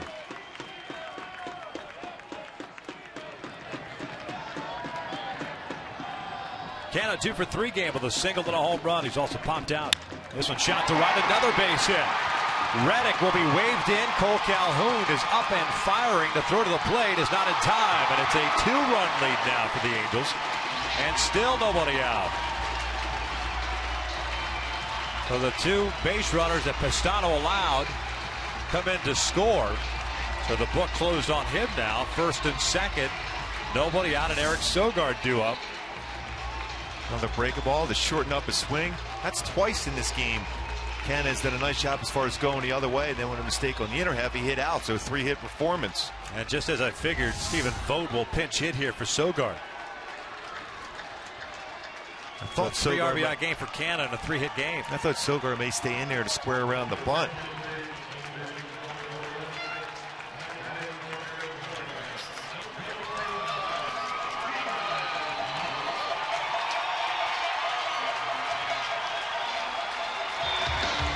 C.J. Cron going out and getting another pair of sunglasses. He would like a do-over prior to this inning. Wishes he had those on. It's an Oakland team, regardless of what the record is, what the score is. In this ballpark, you don't want to give them any type of life whatsoever. They're taking advantage of it so far. Vogt hit 348, 4 home runs, 15 runs batted in. Here's the first one. It is down low for ball 1. So Pistano faces 2 batters, gives up a hit, walks 1, charged with 2 runs. Guys on base belong to Street. And he bounces that one, a wild pitch, advances both runners, and now the tying run standing at second base.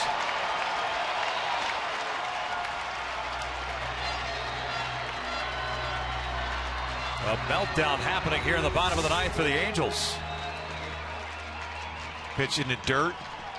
Terra unable to get his body over it quick enough to be able to keep that in front. Now you've taken away a potential ground ball double play. All this still. There's nobody out.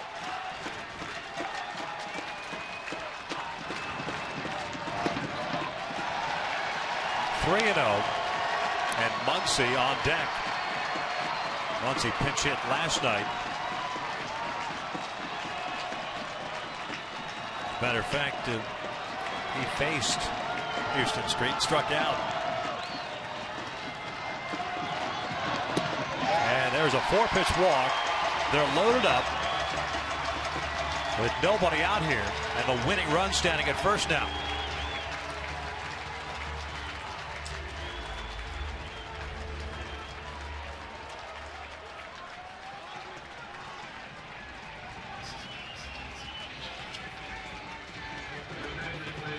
Max Muncy pinch hitting here for Josh Phegley.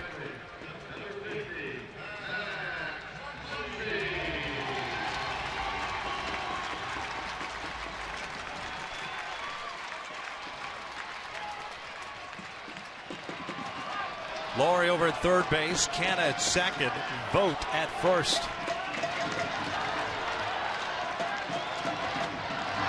Muncy takes outside. 1-0.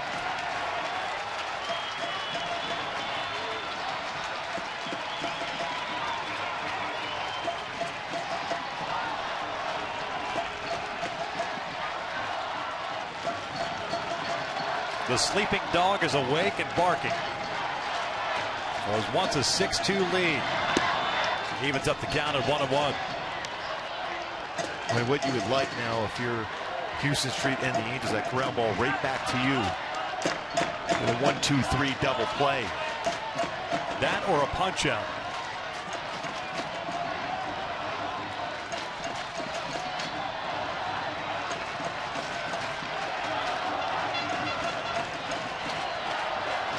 Outfield still deep for the Halos. 1-1.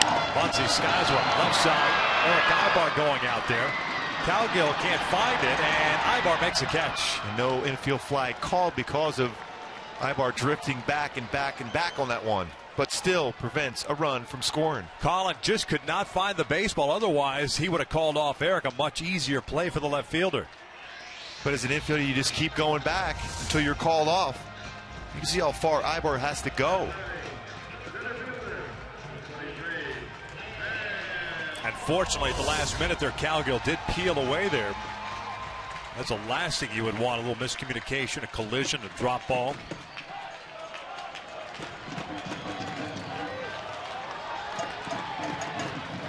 So 1 out.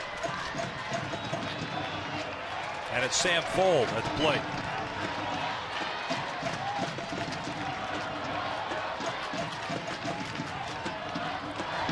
Takes upstairs. Fold today 0 for 3 with a walk. Almost looked like he was going to swing at the first pitch. He's only done that once the whole year.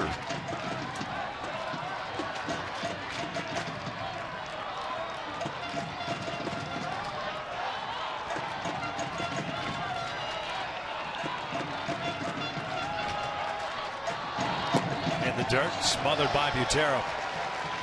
2 balls and no strikes. So right in the dirt again. This time Butero kept the glove down and got his body over quick enough to keep it in front.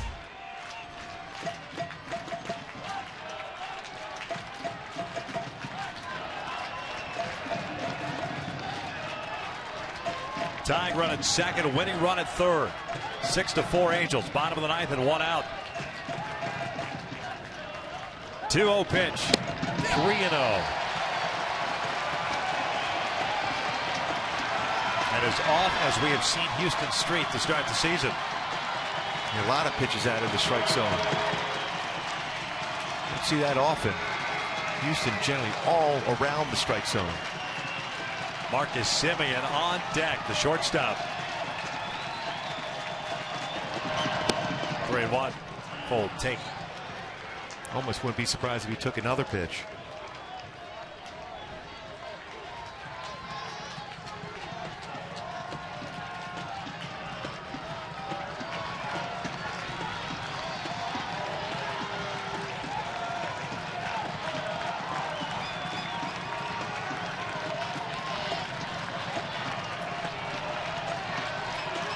Street Redding, 3-1. Fold lines to center field, and that'll get down for a hit. Mike Gallego will stop Canna at third base. So a run in. It is 6-5 now. And here comes Marcus Semien with a winning run now at second base.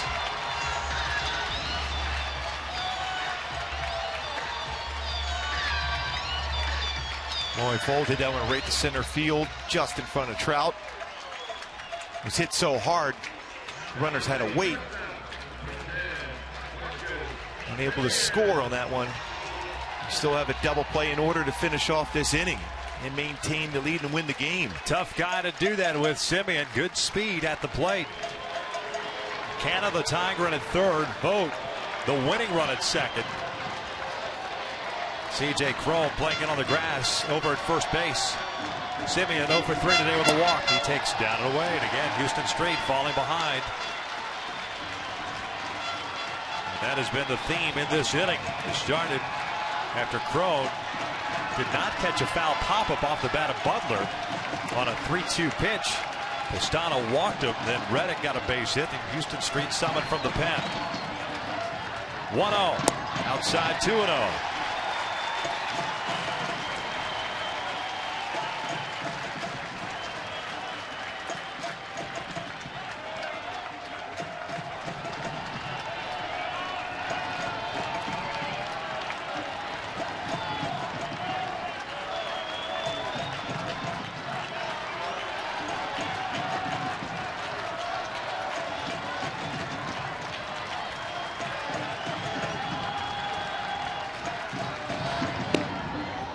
Takes a strike, 2-1.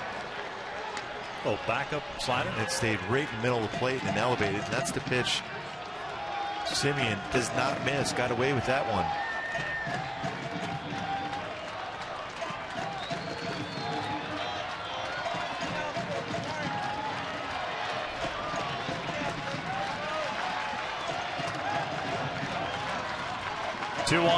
Simeon pops it up. Shallow right field. Giavotella going out. Calhoun comes racing in. Giavotella makes the catch, spins around, fires it back in. 2 down. Not an easy play for any second baseman at that point with the outfielders playing deep.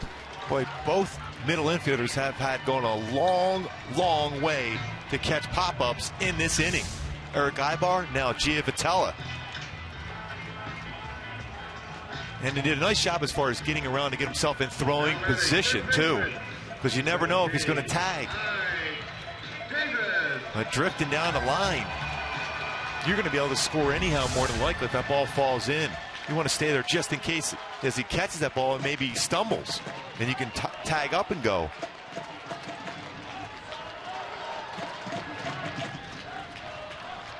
So 2 outs now. It's Ike Davis at the plate.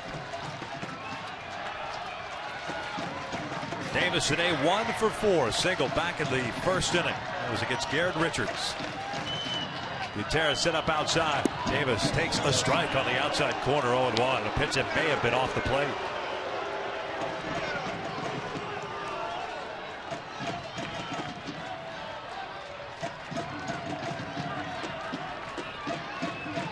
We've seen Davis go the opposite way. There's a big hole on the left side with Ibar shading him toward the middle there.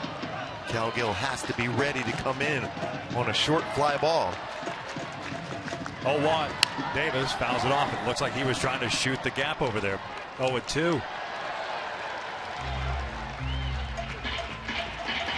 Normally a pull hitter, has been since he came up with the Mets, but a little bit different approach in the first 7 games we've seen him against the Angels. First batter that Houston Street has gotten ahead of it. No balls and 2 strikes. 24 pitches thrown by Houston Street. Trying to finish this one off. A rally by Oakland. They have put themselves 1 run down here tonight. Street ready in the 0-2 pitch. Well, you got to chase a high fastball. 1-2. That's one of those for sure you're trying to change eye level because he's tracking down and away against Street. Goes upstairs and makes sure he tries to see that pitch up and out of the strike zone so then he can go back down and away. Now if you're Calgill, he has moved in a little bit and left.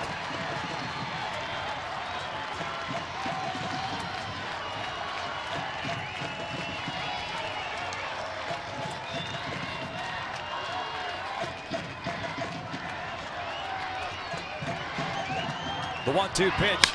This one's out to center field. Trout moving back on it, still going back at the wall, leaps up, got it!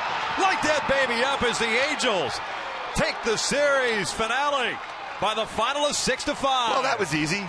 Well, at least if you're going to hit a ball out that way. That man out there can do it all. Mike Trout tracked that one down. That ball drifted all the way back just in front of the wall. Hit well by Ike Davis.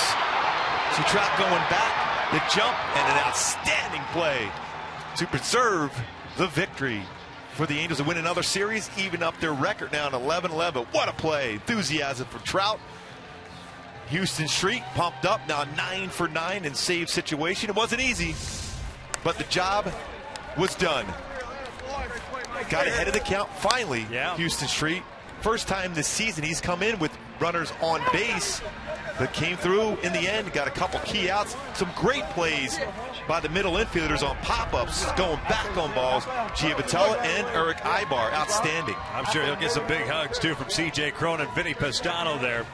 The way this inning started, the Angels will certainly take it. A 6-5 win as Garrett picks up the victory. And as you mentioned, Houston Street notching his